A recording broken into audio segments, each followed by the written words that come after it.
हाय everyone, welcome back once again. चलिए अब thermodynamics की कहानी डिस्कस करते हैं। देखिए, सबसे पहले बात करेंगे थर्मोडायनेमिक प्रॉपर्टीज़ की। तो दो तरह से क्लासीफाई इनको करते हैं, इंटेंसिव और extensive. Intensive are mass independent, mass independent, और एक्सटेंसिव आर मास डिपेंडेंट। अच्छा, कैसे पता करते हैं कि कोई प्रॉपर्टी इंटेंसिव है एक्सटेंसिव है? सिंपली सोचो, आपके पास एक सर्टन अमाउंट ऑफ मैटर है, ठीक है। आप उसकी क्वांटिटी को डबल कर दो या हाफ कर दो, अगर कंसर्न्ड प्रॉपर्टी चेंज नहीं हो रही, इंडिपेंडेंट ऑफ मास, और अगर चेंज हो रही है तो मास पे डिपेंडेंट है। Okay, for example density. अब एक चम्मच पानी लूँ, चाहे एक ग्लास भर के पानी ले लूँ, चाहे बाल्टी भर के पानी ले लूँ, डेंसिटी तो वही रहेगी, तो अमाउंट पे डिपेंड नहीं कर रही, ठीक है।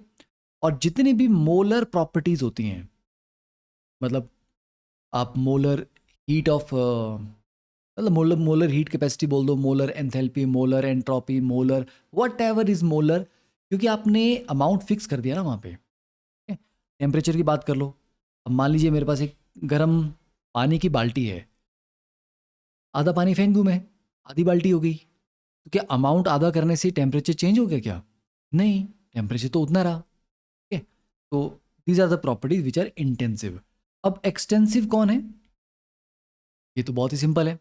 आप इंटरनल एनर्जी की बात करो, एंट्रोपी की बात करो, एंथैल्पी, गिब्स एनर्जी एटसेट्रा, ये सारे, क्योंकि एक पार्टिकल की internal energy compare to two particles और थ्री पार्टिकल्स और फोर पार्टिकल्स, क्या होगा?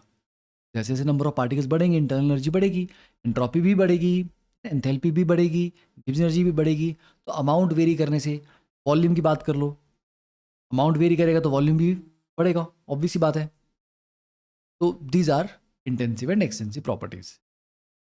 चलिए अब नेक्स्ट देखते हैं, थर्मोडायनेमिक प्रॉपर्टीज, और सॉरी प्रोसेसेस। आइसोबारिक, जब प्रेशर कांस्टेंट हो, तो जब बच्चे प्रेशर कांस्टेंट रहेगा, अब जैसे अगर मैं आपको एग्जांपल दूं, ये मेरे पास प्रेशर है, ठीक है, या सपोज लेट्स से ये ग्राफ जो है प्रेशर की वेरिएशन को रिप्रेजेंट कर रहा है, ठीक है।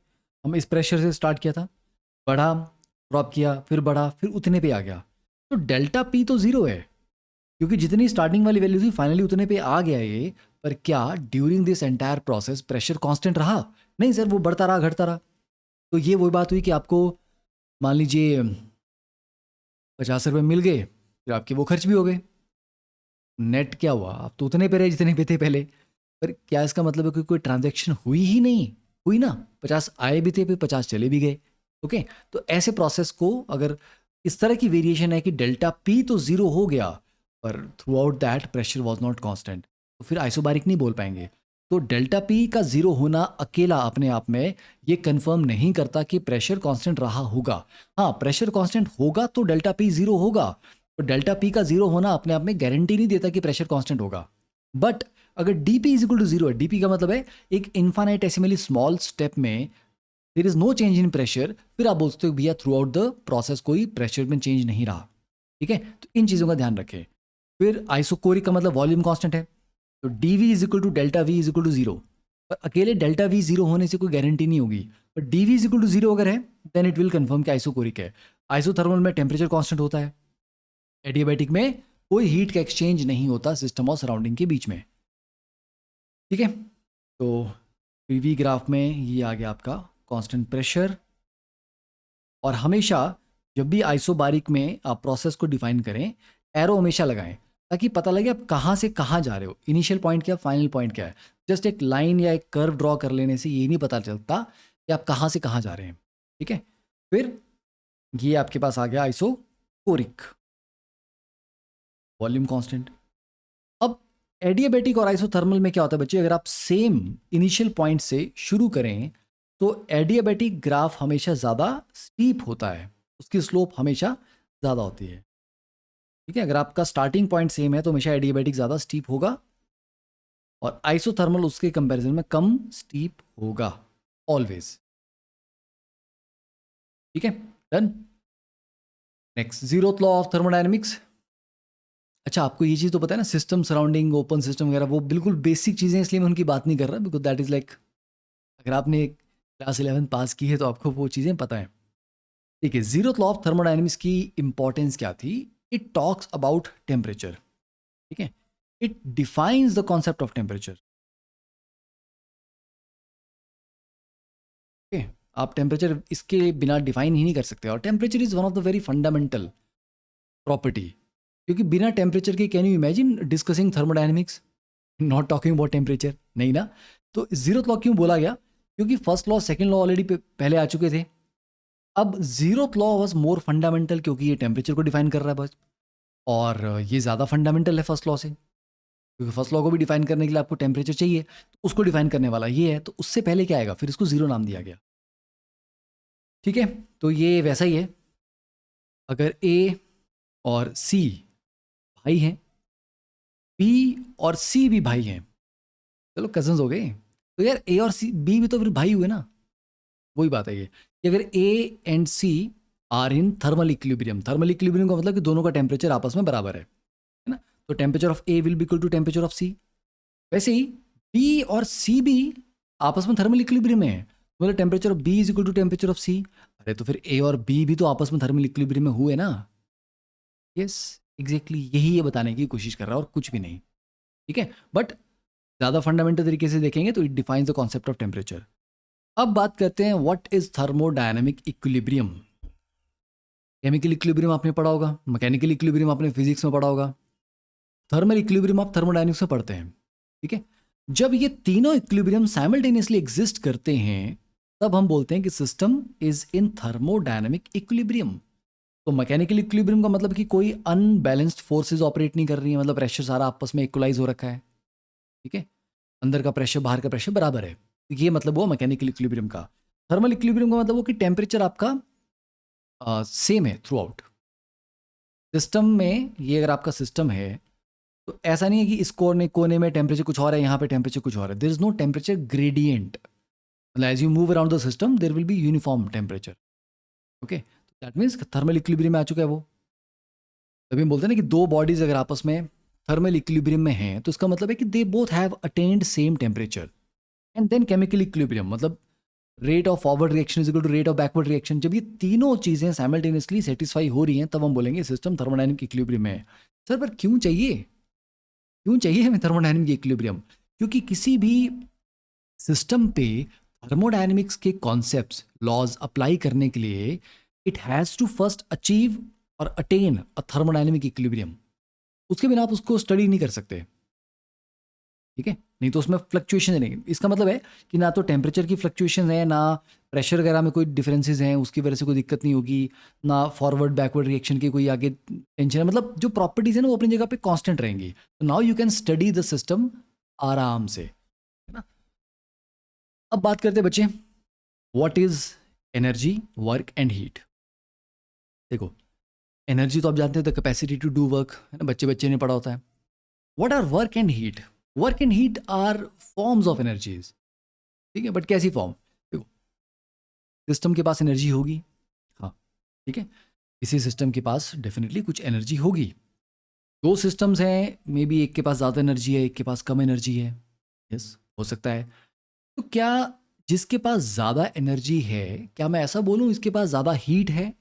या मे बी किसी बॉडी का टेम्परेचर ज़्यादा है, एक 400 केल्विन पे मेरे पास सिस्टम है और एक मेरे पास 300 केल्विन पे है, क्या मैं ऐसा बोलूँ 400 केल्विन के पास ज़्यादा हीट है? नहीं। क्या 300 केल्विन वाले के पास कम हीट है? नो। तो मतलब हीट टेम्परेचर पे डिपेंड नहीं कर रहा? नहीं, बिल्कुल नहीं कर रहा। ज़्यादा गर्म बॉडी के पास ज़्यादा हीट है ऐसा नहीं होता, समझे, ऐसा बिल्कुल भी नहीं होता। Heat is not a property of a system. Heat is not that somebody can possess. Okay, sir फिर हीट क्या है? अरे जो एनर्जी फ्लो हो रही होती है ना, एक जैसे गर्म चाय का कप आपका है, ठीक है, आपने उसको रखा और धीरे धीरे ठंडा होता जाएगा, उससे एनर्जी निकल रही है, आसपास जा रही है। वो जो एनर्जी उससे निकल रही है because of a difference in temperature, that is called heat. Okay, तो it is the flow of energy. Heat is what? Heat is flow of energy due to temperature difference. अगर सिस्टम और surrounding के बीच में temperature का difference है तो obvious सी बात है वो दोनों आपस में थर्मल इक्विलिब्रियम में आना चाहेंगे, और उसके लिए हॉटर बॉडी को क्या करना पड़ेगा? एनर्जी लूज करनी पड़ेगी। ठीक है, हाँ, तो जब वो एनर्जी लूज करेगा हीट की फॉर्म में तो ऑब्वियस सी बात है उसका टेम्परेचर ड्रॉप करेगा, दैट इज ट्रू। कि सर वो हीट रिलीज़ कर रहा है, लूज़ कर रहा है, लूज़ कर रहा है ना, तो टेम्परेचर उसका कम होगा। तो मतलब हीट और टेम्परेचर रिलेटेड हैं, पर नहीं, हीट और टेम्परेचर आपस में रिलेटेड नहीं है। ओके, चलो अब इसकी डेप्थ में भी नहीं जाऊंगा, फिर वो थ्योरेटिकल लेक्चर हो जाएगा। समझ गए? तो हीट क्या है? जब एनर्जी फ्लो कर रही होती है ना, ट्रांसफर हो रही होती है energy because of temperature difference, उस एनर्जी को हीट बोलते हैं। ओके, फिर वर्क क्या है सर? ये भी ट्रांसफर ऑफ एनर्जी है। Work cannot be contained by a body. तुम बोलो अच्छा इस बॉडी में ज़्यादा वर्क है, उस बॉडी में कम वर्क है, नहीं, दैट डजेंट, दैट इज मतलब स्टूपिड। ठीक है ऐसा बोलना। तो वर्क क्या है? हीट के अलावा किसी भी और तरीके से अगर आप एनर्जी को ट्रांसफर करवा रहे हैं तो वो वर्क में ही कैटेगराइज होता है। It can be pressure volume work, it can be surface tension work, it can be torsional work, okay, it can be electric work. Work भी डिफरेंट डिफरेंट तरीके के हैं, समझे? तो जिस एनर्जी ट्रांसफर को हम हीट में क्लासीफाई नहीं कर पाते उसको फिर वर्क में क्लासीफाई करते हैं। Every other way of transferring energy is defined work. इसमें ऑर्डर्ड मूवमेंट होती है पार्टिकल्स की, क्योंकि अगर आपको मान लीजिए किसी पिस्टन सिलेंडर को कंप्रेस करना है तो एक सिस्टमेटिक तरीके से उसके ऊपर फोर्स लगानी पड़ेगी। ऐसे तो नहीं होगा कि थोड़ी फोर्स इस डायरेक्शन में लगाओगे, थोड़ी इसमें लगाओगे, थोड़ी ऐसे लगाओगे, थोड़ी ऐसे लगाओगे और ये कंप्रेस हो जाएगा। नहीं, सारी फोर्स इसी डायरेक्शन में लगानी पड़ेगी। अगर मान लो किसी पिस्टन सिलेंडर को एक्सपैंड होना है तो सारे पार्टिकल्स को इसी डायरेक्शन में रिजल्टेंट फोर्स देनी पड़ेगी। तो एक ऑर्डर्ड तरीके से जब मूवमेंट होती है तब जाके वर्क होता है। और हीट की वजह से there is a disorderly movement. Temperature difference की वजह से जब एनर्जी ट्रांसफर होती है, जिसको हम हीट बोलते हैं, it causes disorderly molecular motion. जैसे सिस्टम से जब एनर्जी बाहर गई हीट की फॉर्म में, आसपास वाले मॉलिक्यूल्स को क्या वो सिस्टमेटिक तरीके से चलाएगी कि भैया सारे के सारे मॉलिक्यूल एक ही लाइन में चलेंगे? नहीं, है ना। इनको एनर्जी मिली हीट की फॉर्म में, अब कोई इधर भाग रहा है, कोई इधर भाग रहा है, कोई इधर भाग रहा है, इधर भाग रहा है, राइट। तो हीट के ट्रांसफर करने से, एनर्जी ट्रांसफर थ्रू हीट से, we create a disorderly molecular motion, जबकि वर्क जो है it creates an ordered motion. Okay चलो, मैं ज़्यादा डिटेल में जा रहा था, नहीं जाना था, उतना टाइम वेस्ट हो गया वहाँ पे थोड़ा सा। ठीक है, some energy transfer can be called heat और वर्क डिपेंडिंग अपॉन हमने सेम चॉइस ऑफ बाउंड्री। मतलब उसी एनर्जी ट्रांसफर को जिसको मैं अभी हीट बोल रहा था उसको वर्क भी बोल सकता हूँ मैं। हाँ, बिकॉज अगर आपने बाउंड्री किसको डिफाइन किया है, बाउंड्री आप कैसे डिफाइन करते हैं उस पर डिपेंड करेगा कि सिस्टम कौन होगा, सराउंडिंग कौन होगा। ओके, अगर आप अपनी चॉइस ऑफ बाउंड्री को थोड़ा अल्टर कर ले, चेंज कर लें, मे बी पहले जिस एनर्जी ट्रांसफर को हम हीट बोल रहे थे अब वो वर्क हो जाएगा। Yes, this is quite possible. Work and heat appear only at the boundary. मतलब ये मेरा सिस्टम है, इस पार्टिकल ने इस पार्टिकल को एनर्जी दी, क्या मैं उसको वर्क बोलूंगा, हीट बोलूंगा? नहीं। जब तक सिस्टम और सराउंडिंग के बीच में एक्सचेंज नहीं हो रहा एनर्जी का, तब तक हम वर्क और हीट की बात नहीं करते। सिस्टम के अंदर अंदर पार्टिकल्स आपस में टकरा के अपनी एनर्जी आपस में एक्सचेंज कर रहे हैं, भैया उसको नहीं बोलना है हीट और वर्क, वो सिस्टम के अंदर की बात है। जब तक एनर्जी इसको क्रॉस करके बाहर ना जाए या बाहर से अंदर ना आए, तो मतलब हीट और वर्क वर्ड तभी यूज करेंगे जब एनर्जी बाउंड्री को क्रॉस करती है। Heat and work appear only at the boundary of a system during the change of a state. PV work का फॉर्मूला आपने पढ़े हुए हैं, work is minus P external into delta V और small amount of work done is minus P external into D V. ठीक है, और एक साइक्लिक प्रोसेस अगर हम लें तो साइक्लिक प्रोसेस में क्या हो रहा है, एरिया अंडर द कर्व और area under the cycle is the net amount of work done. ये अगर एक साइक्लिक प्रोसेस था तो इसका वर्क डन कितना हो जाएगा, पाई आर स्क्वायर। इस सर्कल का मेरे को एरिया निकालना है, that is equal to work done. ठीक है, चलिए अब बात करते हैं रिवर्सिबल और इरिवर्सिबल प्रोसेस की। नाउ दिस इज इम्पॉर्टेंट भी है, थोड़ा सा डिटेल भी है वैसे तो ये, पर देखो इसमें हमें डिटेल में भी जाने का समय तो नहीं है। सिंपल से मैं ये बोलूँगा आपको, रिवर्सिबल प्रोसेस में क्या होता है, हम इनिशियल स्टेट से फाइनल स्टेट में जब जाते हैं तो इतना स्लो जाते हैं, it takes infinite time.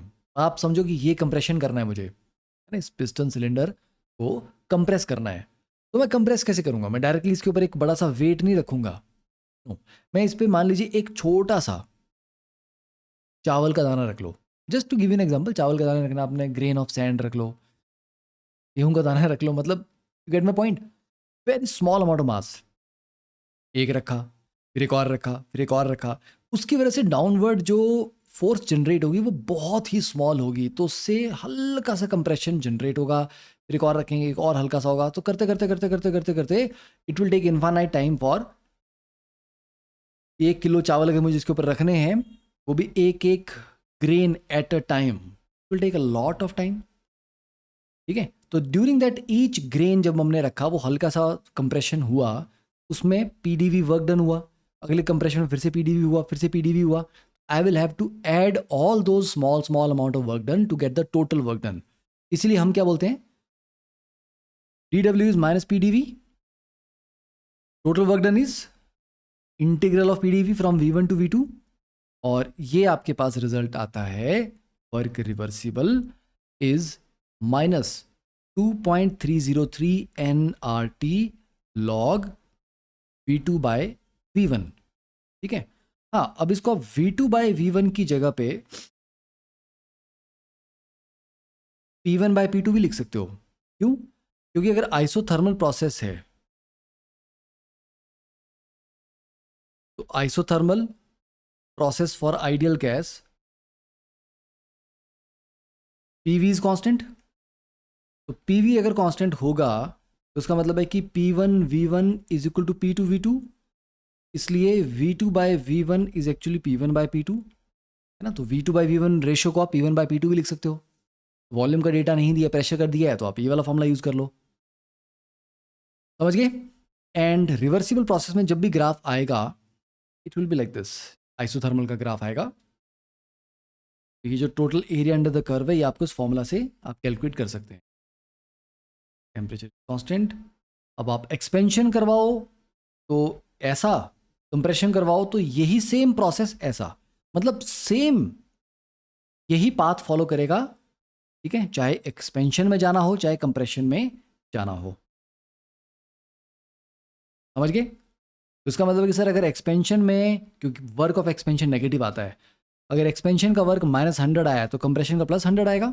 Exactly reversible में आप उसी प्रोसेस को रिवर्स कर सकते हो, तभी तो लिखा है reversible, it is able to reverse. Exactly जहां से आया था बिल्कुल उसी रास्ते पे वापस चला जाएगा। इरिवर्सिबल को क्या बोलते हैं? इरिवर्सिबल का मतलब कि भाई जहां से आए थे उस रास्ते से वापस नहीं जा पाओगे, वापस के लिए कुछ और रास्ता लगाना पड़ेगा। ठीक है, और यहाँ पे स्टेप बाय स्टेप नहीं चलते, सडन होता है। आपने वो दाने दाने करके नहीं रखा, आपने एकदम से एक वेट रखा और सडनली कंप्रेस कर गया, मे बी 1 स्टेप में कर गया, 2 स्टेप में कर गया, मतलब it will take place in finite number of steps. तो इरिवर्सिबल प्रोसेस में we get finite number of steps जिसमें वो एक्सपेंशन या कंप्रेशन होगा, इनफाइनाइट नंबर ऑफ स्टेप्स। ठीक है, तो work irreversible is minus P external into V2 minus V1 proper, ये वाला फॉर्मूला आएगा। ठीक है, और इसमें करना क्या आपने, जैसे मान लीजिए आपका ये इनिशियल पॉइंट 1 है और ये फाइनल पॉइंट 2 है, इसमें कभी ग्राफ नहीं आता, इरिवर्सिबल में कभी भी ग्राफ नहीं आता। बच्चे ड्रॉ कर लेते हैं इस तरह से, नहीं वो रिवर्सिबल में होता है। इरिवर्सिबल में आपको सिर्फ इनिशियल पॉइंट पता होता है और फाइनल पॉइंट पता होता है, कैसे गए उसका कोई पता नहीं होता आपको, क्योंकि बीच में कोई इक्विलिब्रियम पॉइंट नहीं आया था, इसलिए we do not have any knowledge about that. तो इसमें करना क्या होता है, आपने जो फाइनल पॉइंट आया ना उसके कोरिस्पॉन्डिंग रेक्टेंगल बना लो। फाइनल पॉइंट था, इसके कोरिस्पॉन्डिंग रेक्टेंगल बना लो। This is work of what, irreversible. तो यहाँ पे हम 1 से 2 जा रहे हैं तो एक्सपेंशन हो रही है, this is work irreversible expansion. ठीक है सर, अगर यही चीज़ कंप्रेशन हो रहा हो तो आप यहाँ पे 1 होगा और यहाँ पे 2 होगा। ठीक है, तो फाइनल पॉइंट के कोरिस्पॉन्डिंग मैंने क्या बोला, रेक्टेंगल बना लो। ये फाइनल पॉइंट था, this is delta we, yes, बस ये आपका रेक्टेंगल आ जाएगा, क्योंकि ये वाला डेल्टा वी है। तो लगभग आप मतलब सर अब यहाँ 1 से चल के यहाँ पे 2 पे पहुंचेंगे तो ये वर्क डन आएगा। एग्जैक्टली सर, इतना डिफरेंट, यस, समझ गए? तो बस फाइनल पॉइंट के कोरिस्पॉन्डिंग रेक्टेंगल आपने बनाना है, that will be the work done in irreversible.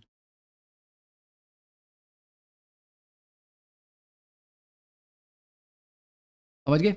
चलो ये ध्यान रखना। तो रिवर्सिबल प्रोसेस आइडियल होता है, रियलिटी में आप ऐसा अचीव नहीं कर सकते because it will take infinite time to accomplish this. Irreversible real है, रियलिटी में जो भी प्रोसेस होते हैं वो इरिवर्सिबल होते हैं। It takes infinite time, it takes finite time. यहाँ पे वर्क ऑफ एक्सपेंशन मैक्सिमम है। कभी भी अगर क्वेश्चन आए कि calculate the maximum amount of expansion work, ठीक है, और वो मेंशन नहीं कर रहा है कि रिवर्सिबल करवाना है इरिवर्सिबल करवाना है, सिर्फ उसने बोल दिया कि मैक्सिमम एक्सपेंशन वर्क कैलकुलेट करके दो। आपको पता होना चाहिए मैक्सिमम एक्सपेंशन वर्क रिवर्सिबल में ही आता है, तो रिवर्सिबल के फॉर्मूला से आपने वर्क कैलकुलेट करना है।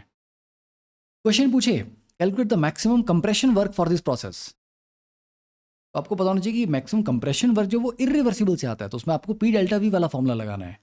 तो अच्छे क्वेश्चन में क्या करते हैं, वो मेंशन नहीं करते कि रिवर्सिबल है या इरिवर्सिबल है, वो आपके ऊपर छोड़ देते हैं कि आपको फिगर आउट करना है। ठीक है, रिवर्सिबल में जो जैसे एक्सपेंशन होगा तो अंदर से पुश मिलेगा, बाहर वाली जो फोर्स लग रही है अपोजिंग फोर्स वो वीक होगी, अंदर वाली फोर्स स्ट्रांग होगी, तब तो एक्सपेंड करेगा। तो जो ड्राइविंग फोर्स होती है और जो अपोजिंग फोर्स होती है वो लगभग बराबर होते हैं आपस में, इसलिए सिस्टम और सराउंडिंग लगभग ऑलमोस्ट ऑलवेज इक्विलिब्रियम में रहते हैं। इरिवर्सिबल में ऐसा नहीं होता। ठीक है, ड्राइविंग फोर्स जो है और अपोजिंग फोर्स में काफ़ी गैप रहता है, काफ़ी डिफरेंस रहता है, और सिस्टम और सराउंडिंग सिर्फ इनिशियल और फाइनल पॉइंट पे इक्विलिब्रियम में होते हैं, ड्यूरिंग द प्रोसेस इक्विलिब्रियम में नहीं रहते। चलो अब देखते हैं आइसोथर्मल एक्सपेंशन रिवर्सिबल। रिवर्सिबल करना है ना, ये लीजिए, ये हो गया, ये आपके पास आ गया area under the curve. Okay, और आइसोथर्मल कंप्रेशन रिवर्सिबल, इसी सेम ग्राफ पे वापस आ जाओ, आ जाओ।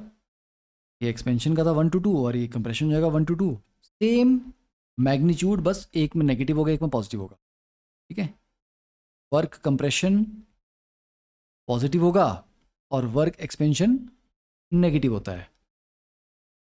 ठीक है, नेगेटिव क्यों होता है, क्योंकि एक्सपेंशन में सिस्टम के अंदर जो मतलब गैस के पार्टिकल्स हैं आपको, उनको जोर लगाना पड़ रहा है ना एक्सपेंड करने के लिए, अपनी एनर्जी का खर्चा जेब से खर्चा करना पड़ रहा है, इसलिए वो नेगेटिव है कि इतने अमाउंट उनकी एनर्जी कम हो जाएगी।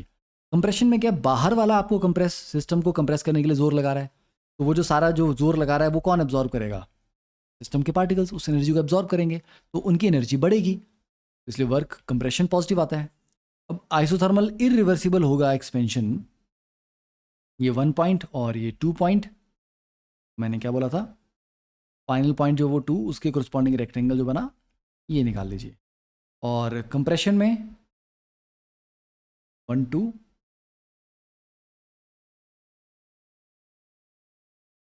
ये बना। ठीक है, क्लियर है ये, इस तरह से आप इनको याद रखें। नेक्स्ट, अब अगर मल्टीपल स्टेप्स में हो रही है, ज़रूरी नहीं है ना कि इरिवर्सिबल प्रोसेस एक ही स्टेप में हो, 2 स्टेप में भी तो हो सकता है, 3 स्टेप में हो सकता है। ठीक है, कोई बात नहीं। जैसे यहाँ पे आप देखो, अगर ये बच्चे, ये पीवी डायग्राम अगर रिवर्सिबल जाता तो ये ऐसा जाता, जो ग्राफ आपको लाइन ब्लैक लाइन में दिया गया ना, ये रिवर्सिबल प्रोसेस है। बट अगर आप मान लो 1 से 2 गए, लेट्स से 1, ये 2 और ये 3, पहले आप 1 से गए 2 पे इरिवर्सिबल तरीके से, तो फाइनल पॉइंट पकड़ा आपने 2, उसके कोरिस्पॉन्डिंग रेक्टेंगल बनाया ये, फिर आप 2 से गए 3, इस प्रोसेस का फाइनल पॉइंट 3 है, 3 के कोरिस्पॉन्डिंग रेक्टेंगल। तो देखो ना, एक्सपेंशन जब आप करवा रहे थे, अगर आप रिवर्सिबल से जाते तो ये पूरा एरिया आता, सारा एरिया। जब आप इरिवर्सिबल से जा रहे हो, ये एरिया क्या हो रहा है, ये वाला एरिया कम हो गया ना, येलो वाला एरिया आ रहा है सिर्फ, इसलिए एक्सपेंशन में मैक्सिमम वर्क आपको रिवर्सिबल प्रोसेस देता है। हाँ, अब इसको अगर मैं 1 to 2 की बजाय, मतलब यहाँ 2 स्टेप्स में किया हमने, यहाँ पर हमने 2 स्टेप्स में अचीव किया, वही सेम यहाँ पर हमने 5 स्टेप्स में अचीव किया, अगले वाले में हमने 1 2 3 4 5 6 7 8 9 10, यहाँ पर हमने 10 स्टेप्स में अचीव किया। तो देखो, जब 2 स्टेप में किया तो काफ़ी डिफरेंस था। ये जो रेड वाला एरिया है ना, ये वो एरिया जो आप मतलब वर्क में काउंट नहीं कर पाए। ठीक है, इतना डिफरेंस आएगा रिवर्सिबल और इरिवर्सिबल का। और जब 5 स्टेप किए आपने तो लगभग ये वाला एरिया ऐड हुआ, ये वाला एरिया और ऐड, मतलब अब we are getting closer to the reversible process. 10 step में और we are getting more closer. जैसे जैसे आप नंबर ऑफ स्टेप्स बढ़ाते चले जाते हो, अगर इसी को 10 स्टेप्स को मैं 20 कर दूं, 30 कर दूं, 40 कर दूं, इन्फाइनाइट नंबर ऑफ स्टेप्स कर दूं, तो ये एग्जैक्टली मेरे पास यही कर्व आ जाएगा ना। तो इरिवर्सिबल प्रोसेस में अगर आप नंबर ऑफ स्टेप्स बढ़ाते चले जाएं तो you get closer and closer to the reversible process. Okay, same चीज़ यहाँ देख लो।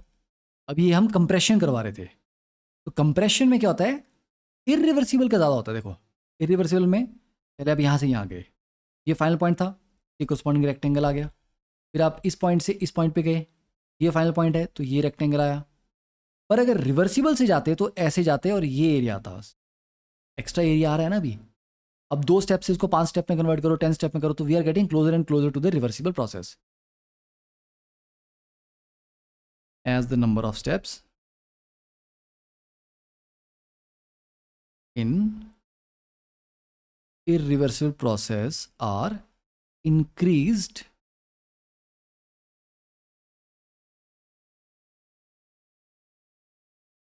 we get closer and closer to reversible process। ठीक है, डन। चलो नेक्स्ट वन, अब बात करते हैं इंटरनल एनर्जी की। इंटरनल एनर्जी क्या है, सिस्टम के अंदर जो भी पार्टिकल्स हैं, प्रॉबेबली हम गैसेस के बारे में ज़्यादातर बात करते हैं। गैस के जो पार्टिकल है, बट हर एक पार्टिकल के पास अपनी potential energy, kinetic energy, nuclear energy, translational है ना, मतलब काइनेटिक में भी आपकी translation kinetic energy, rotation kinetic energy, तरह तरह की एनर्जीज होंगी। उन सारी एनर्जीज को जब हम ऐड करते हैं, वो टोटल एनर्जी जो आती है उसको इंटरनल एनर्जी बोलते हैं। It is the total energy contained in a thermodynamic system. अब एक्स नंबर ऑफ पार्टिकल्स होंगे तो उनकी कुछ एनर्जी होगी, नंबर ऑफ पार्टिकल्स बढ़ा दूंगा तो एनर्जी बढ़ जाएगी। तो इंटरनल एनर्जी एक्सटेंसिव प्रॉपर्टी है ऑब्वियसली, एंड इसकी एब्सोल्यूट वैल्यू को मेजर नहीं किया जा सकता। Okay, absolute value cannot be measure. Why? अब कितने नंबर ऑफ पार्टिकल देखो ना, अगर 1 मोल गैस की पार्टिकल्स हैं, हर एक पार्टिकल के लिए आप उसकी जो जितनी भी टाइप्स ऑफ एनर्जी थी कैसे कैलकुलेट करोगे? It is impossible to calculate the absolute value. हाँ, मैं ये बोल सकता हूँ, अभी सिस्टम की एनर्जी मान लीजिए यू है, इसको मैंने 50 जूल एनर्जी दी, तो अब यू प्लस 50 हो जाएगी, है ना। या इसने एनर्जी लूज़ की, 100 जूल इसने लूज़ किया, तो यू माइनस 100 हो जाएगा। तो डिफरेंस कितना आया? 100 का। तो सिस्टम कितना गेन कर रहा है, कितना लॉस कर रहा है, उसके बेसिस पे I can only talk about the change in the internal energy and not the absolute value of internal energy. Then it is independent of frame of reference. Inertial non inertial frame किसी से भी देखो, doesn't make a difference, क्योंकि भाई अंदर के जो particles हैं वो तो वही हैं, उनकी जो एनर्जी है वो तो उतनी है। अब तुम जहाज़ पे जा रहे हो, वहाँ से देख रहे हो, या तुम सामने खड़े होकर देख रहे हो, तुम लिफ्ट में उसको डाल के देख रहे हो, डजंट मेक ए डिफरेंस ना। इन पार्टिकल्स की एनर्जी पे थोड़ा ना फर्क पड़ेगा, डिपेंडिंग ऑन कि तुम कहाँ से ऑब्जर्व उसको कर रहे हो। तो it is independent of frame of reference. Then it is extensive property and a state function. मतलब स्टेट फंक्शन इसलिए क्योंकि मैंने उसको 50 जूल एनर्जी दी, कैसे दी इससे फ़र्क नहीं पड़ता ना। ये बोलेगा भाई मेरी एनर्जी 50 से बढ़ गई। तुमने मोमबत्ती जला के गर्म करके हीट दी, या तुमने रॉड से गर्म कर दिया, तुमने गैस पे जला के गर्म कर दिया, तुमने धूप में रख के गर्म कर लिया, कैसे किया, पैडलिंग करके गर्म किया, भाई कैसे किया, आई डोंट केयर, 50 जूल से बढ़ा ना, दैट्स इट। इनिशियल और फाइनल स्टेट ही मैटर करते हैं। How you achieve the final state doesn't matter. Ideal gas की इंटरनल एनर्जी सिर्फ टेम्परेचर पे डिपेंड करती है, इस पे सिर्फ टेम्परेचर पे, आइडियल गैस की। ओके, तो अगर टेम्परेचर कांस्टेंट रखा तो इंटरनल एनर्जी कांस्टेंट रहेगी, इट विल नॉट चेंज। ठीक है, और अगर इंटरनल एनर्जी चेंज हो रही है तो टेम्परेचर भी चेंज हो रहा होगा, अगर आइडियल गैस है। और रियल गैस के लिए इंटरनल एनर्जी टेम्परेचर और वॉल्यूम दोनों पे डिपेंड कर रही है। ठीक है, फिर अगर आप टेम्परेचर चेंज करते हैं कभी, it affects kinetic energy. Temperature बदलने से पार्टिकल्स की काइनेटिक एनर्जी बढ़ती है, बदलती है, पोटेंशियल एनर्जी चेंज नहीं होती। तो when ever you are heating a system और cooling down a system, it is the kinetic energy that is changing, उसकी वजह से ओवरऑल एनर्जी में डिफरेंस आएगा, नॉट दैट कि पोटेंशियल एनर्जी चेंज हो रही होगी। अब आते हैं first law of thermodynamics. First law बोलता है कि boss total energy of the system या total energy of the universe remains constant. Universe एक आइसोलेटेड सिस्टम ही तो है, यूनिवर्स के बाहर तो कुछ है ही नहीं है। तो यूनिवर्स में बाहर से कोई एनर्जी आ सके, मैटर आ सके, या अंदर से कोई बाहर जा सके, नहीं ना। Universe is nothing but an isolated system. तो वही स्टेटमेंट आ गई कि total energy of an isolated system remains constant. अब इस आइसोलेटेड सिस्टम को आप यूनिवर्स भी बोल सकते हो। ठीक है,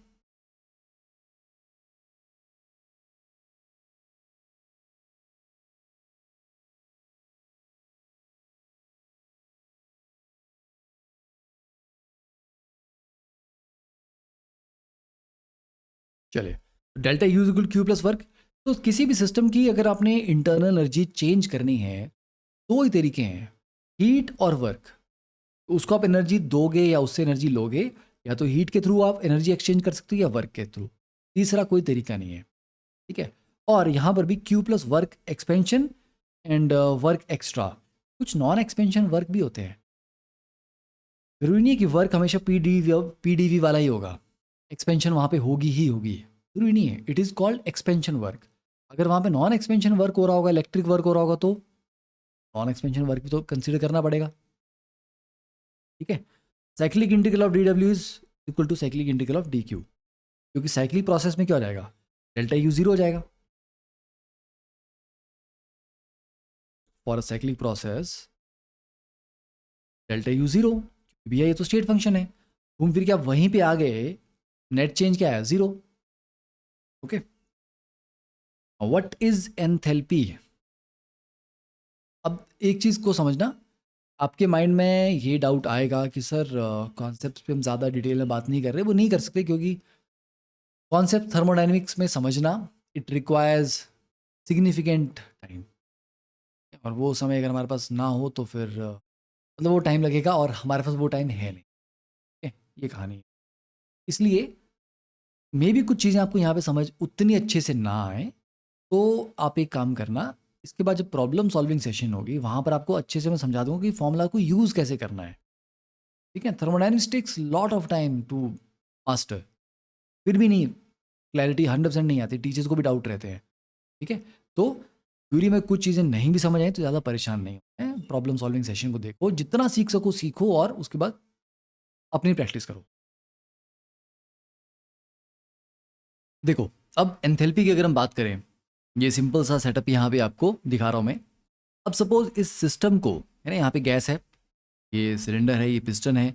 अब मैं इसको हीट दे रहा हूँ, और लेट्स से कि हीट जो हमने सप्लाई की वो 100 किलो जूल की। अब ये हीट सप्लाई करने से क्या होगा, ये हीट इसके पार्टिकल्स एब्जॉर्ब करेंगे, उनकी एनर्जी बढ़ेगी, ठीक है। टेम्परेचर भी कोरस्पॉन्डिंग बढ़ना चाहिए। अब जब भी गैस गर्म होती है, उसका प्रेशर बढ़ता है, अंदर का जो प्रेशर बढ़ेगा, that will try to push the piston upwards, right. तो अभी हीट सप्लाई करने से पहले अगर अंदर और बाहर का प्रेशर बराबर था, इक्विलिब्रियम में थे, तो हीट करने के बाद अंदर का प्रेशर बढ़ जाएगा, जो कि पिस्टन को ऊपर की तरफ मूव करेगा, जिससे कि थोड़ा सा एक्सपेंशन वर्क होगा। तो सम ऑफ दिस 100 किलो जूल जो एब्जॉर्ब हुआ यहाँ पे, उसका कुछ पार्ट वर्क में खर्च हो गया। लेट्स से वर्क जो हुआ है, work of expansion is 30 kilo joule. बच्चों 100 में से 30 चले गए वहां पे, एक्चुअली सिस्टम के पास कितना बचा, 70, है ना। तो हम ये बोल सकते हैं कि जो हीट आपने सप्लाई की 100, दैट इज इक्वल टू जो बचा सिस्टम ने एब्जॉर्ब कर लिया, जो उसकी इंटरनल एनर्जी में कन्वर्ट हुआ, प्लस जो खर्च हो गया था आपका 30 यहाँ पे खर्च हो गए थे। तो ये सही आ रहा है ना, 100 is equal to 70 plus 30। Okay, yes. तो कुछ इसी तरह से एंथैल्पी को हम जब डिफाइन करते हैं तो इस तरह से वो रिलेट करते हैं आपस में। तो H is equivalent to U plus P V, और जब हम डेल्टा H लिखते हैं तो that is delta U plus P delta V plus V delta P। अब कई बच्चे डायरेक्टली ये वाला फॉर्मूला याद करते हैं, delta U plus P delta V, ठीक है, ये वाला याद नहीं करते। क्यों? क्योंकि नॉर्मली जिन सर्कमस्टांसेस में हम एंथैल्पी की कैलकुलेशन करते हैं, प्रेशर वहाँ पे कांस्टेंट होता है। प्रेशर कांस्टेंट का मतलब कि V डेल्टा P जीरो हो जाएगा। बट ज़रूरी तो नहीं है ना कि प्रेशर कांस्टेंट होगा ही होगा। सपोज अगर नहीं हुआ तो ये अजम्पशन लेके नहीं चलना कि सर प्रेशर मोस्टली कांस्टेंट होता है, ठीक है। पूरा फॉर्मूला लिखो।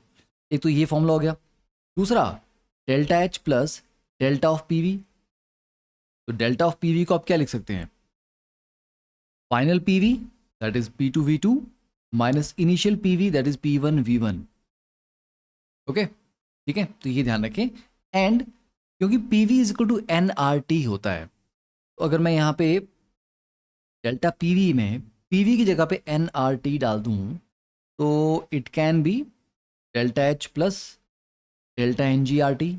ये वाला फॉर्मूला कब यूज़ करते हैं हम, जब कोई रिएक्शन हमारे को दिया हो, A+2B gives you C+D, है ना, समथिंग लाइक दैट, कि प्रोडक्ट में गैस के कितने मोल हैं माइनस रिएक्टेंट में गैस के कितने मोल हैं, वो होता है आपका डेल्टा NG, प्रोडक्ट के गैसेस मोल माइनस रिएक्टेंट के गैसेस मोल। सिर्फ गैस के मोल को ही हम यहाँ पे कंसिडर करते हैं, ठीक है, क्लियर है ये।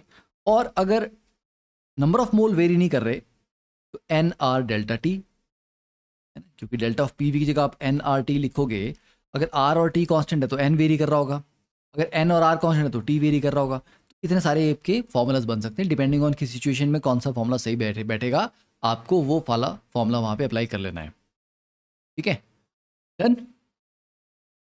चलिए अब कैलकुलेटिंग चेंज इन एंथैल्पी, इसकी कुछ और फॉर्मूलाज भी देख लेते हैं।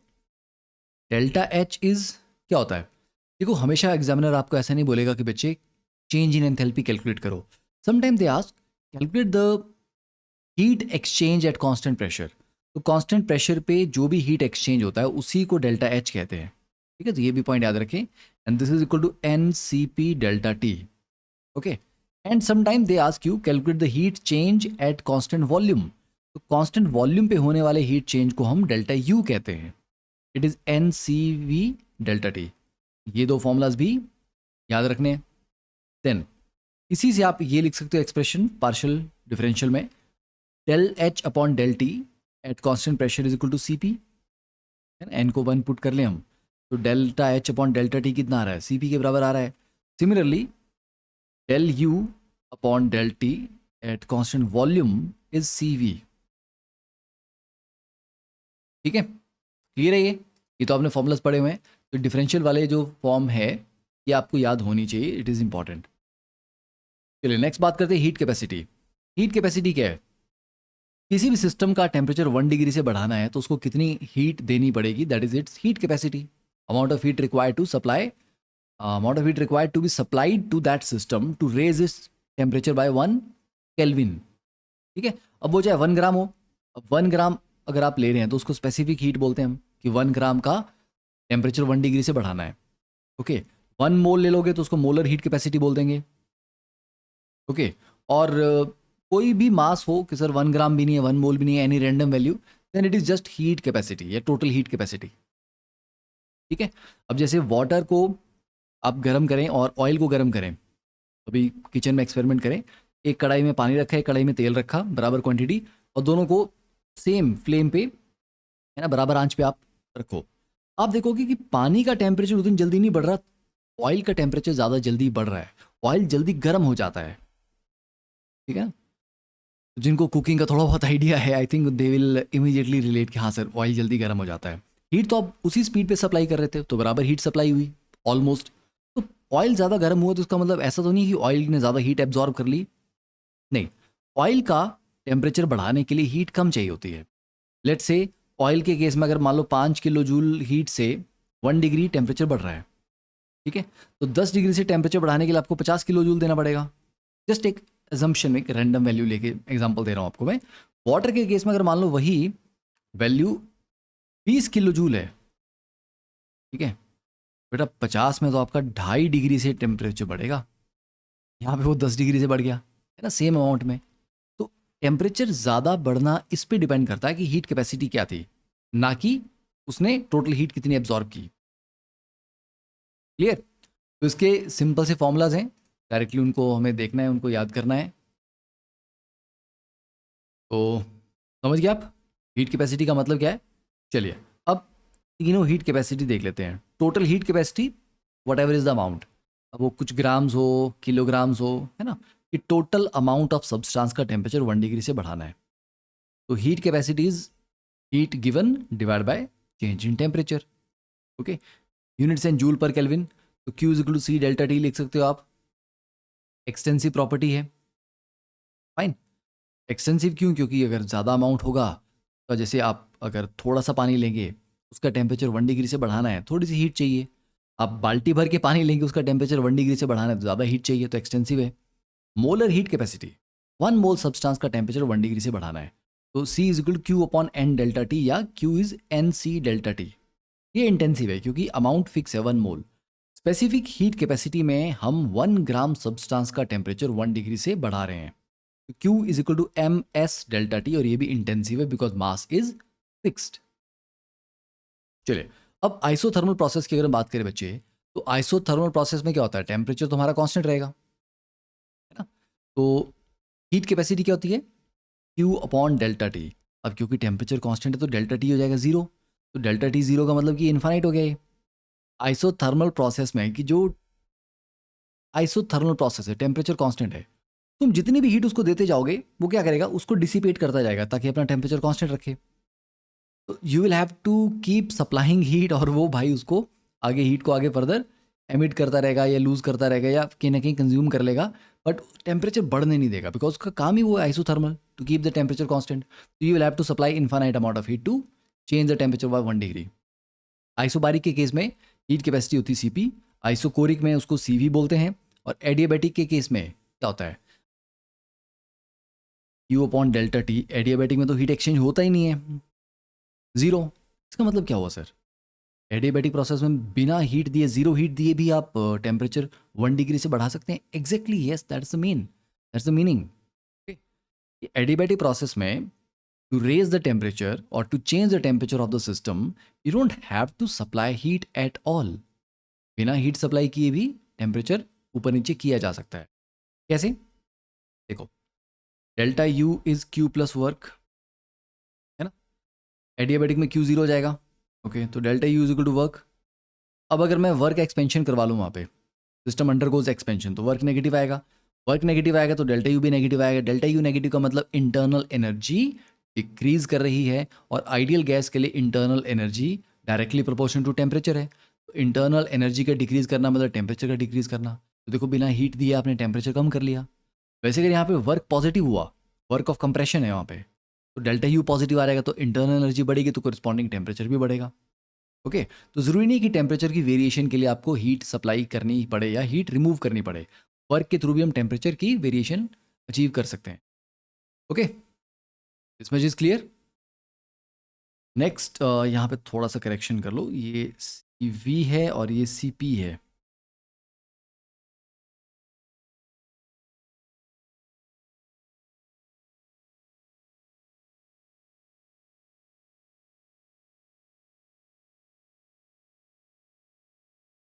It? फिर से लिख लेते हैं इसको, this is C V C P gamma. Okay, अब ये फॉर्मूला तो हमने पढ़ा होता है, C P minus C V is equal to R, heat capacity at constant pressure minus heat capacity at constant volume is equal to R which is gas constant. And gamma जो होता है, gamma क्या होता है, gamma is C P divide by C V. तो mono atomic gas के लिए C V is 3/2 R. C P कैसे नहीं, अब देखो सिर्फ एक ही वैल्यू आपने याद करनी है। अगर आपने सी वी याद कर लिया तो सी पी कितना हो जाएगा, C V plus R, R add कर लो बस। तो मोनोटॉमिक के लिए 3/2 आर, डायटोमिक के लिए 5/2 आर, और ट्राइटोमिक के लिए 3 आर। बस उसमें आर ऐड करते रहेंगे तो आपका सी पी निकल जाएगा, और रेशियो लेंगे तो गामा आएगा। अब देखो, मोनोटॉमिक के लिए 1.66 है, ट्राइटोमिक के लिए 1.33 है, तो गामा डिक्रीज कर रहा है। तो gamma decreases as atomicity increases. Sir gamma से क्या करेंगे हम, ये इंक्रीज डिक्रीज करने से हमें क्या मतलब है। जो स्लोप ऑफ एडियाबैटिक कर्व है ना, पीवी डायग्राम में जो स्लोप आती है एडियाबैटिक की, that is gamma times slope of isothermal. तो गामा वेरी करेगा, वो स्लोप कितने टाइम ज़्यादा होगी आइसोथर्मल से, वो सारा का सारा किस पे डिपेंड कर रहा है, गामा पे।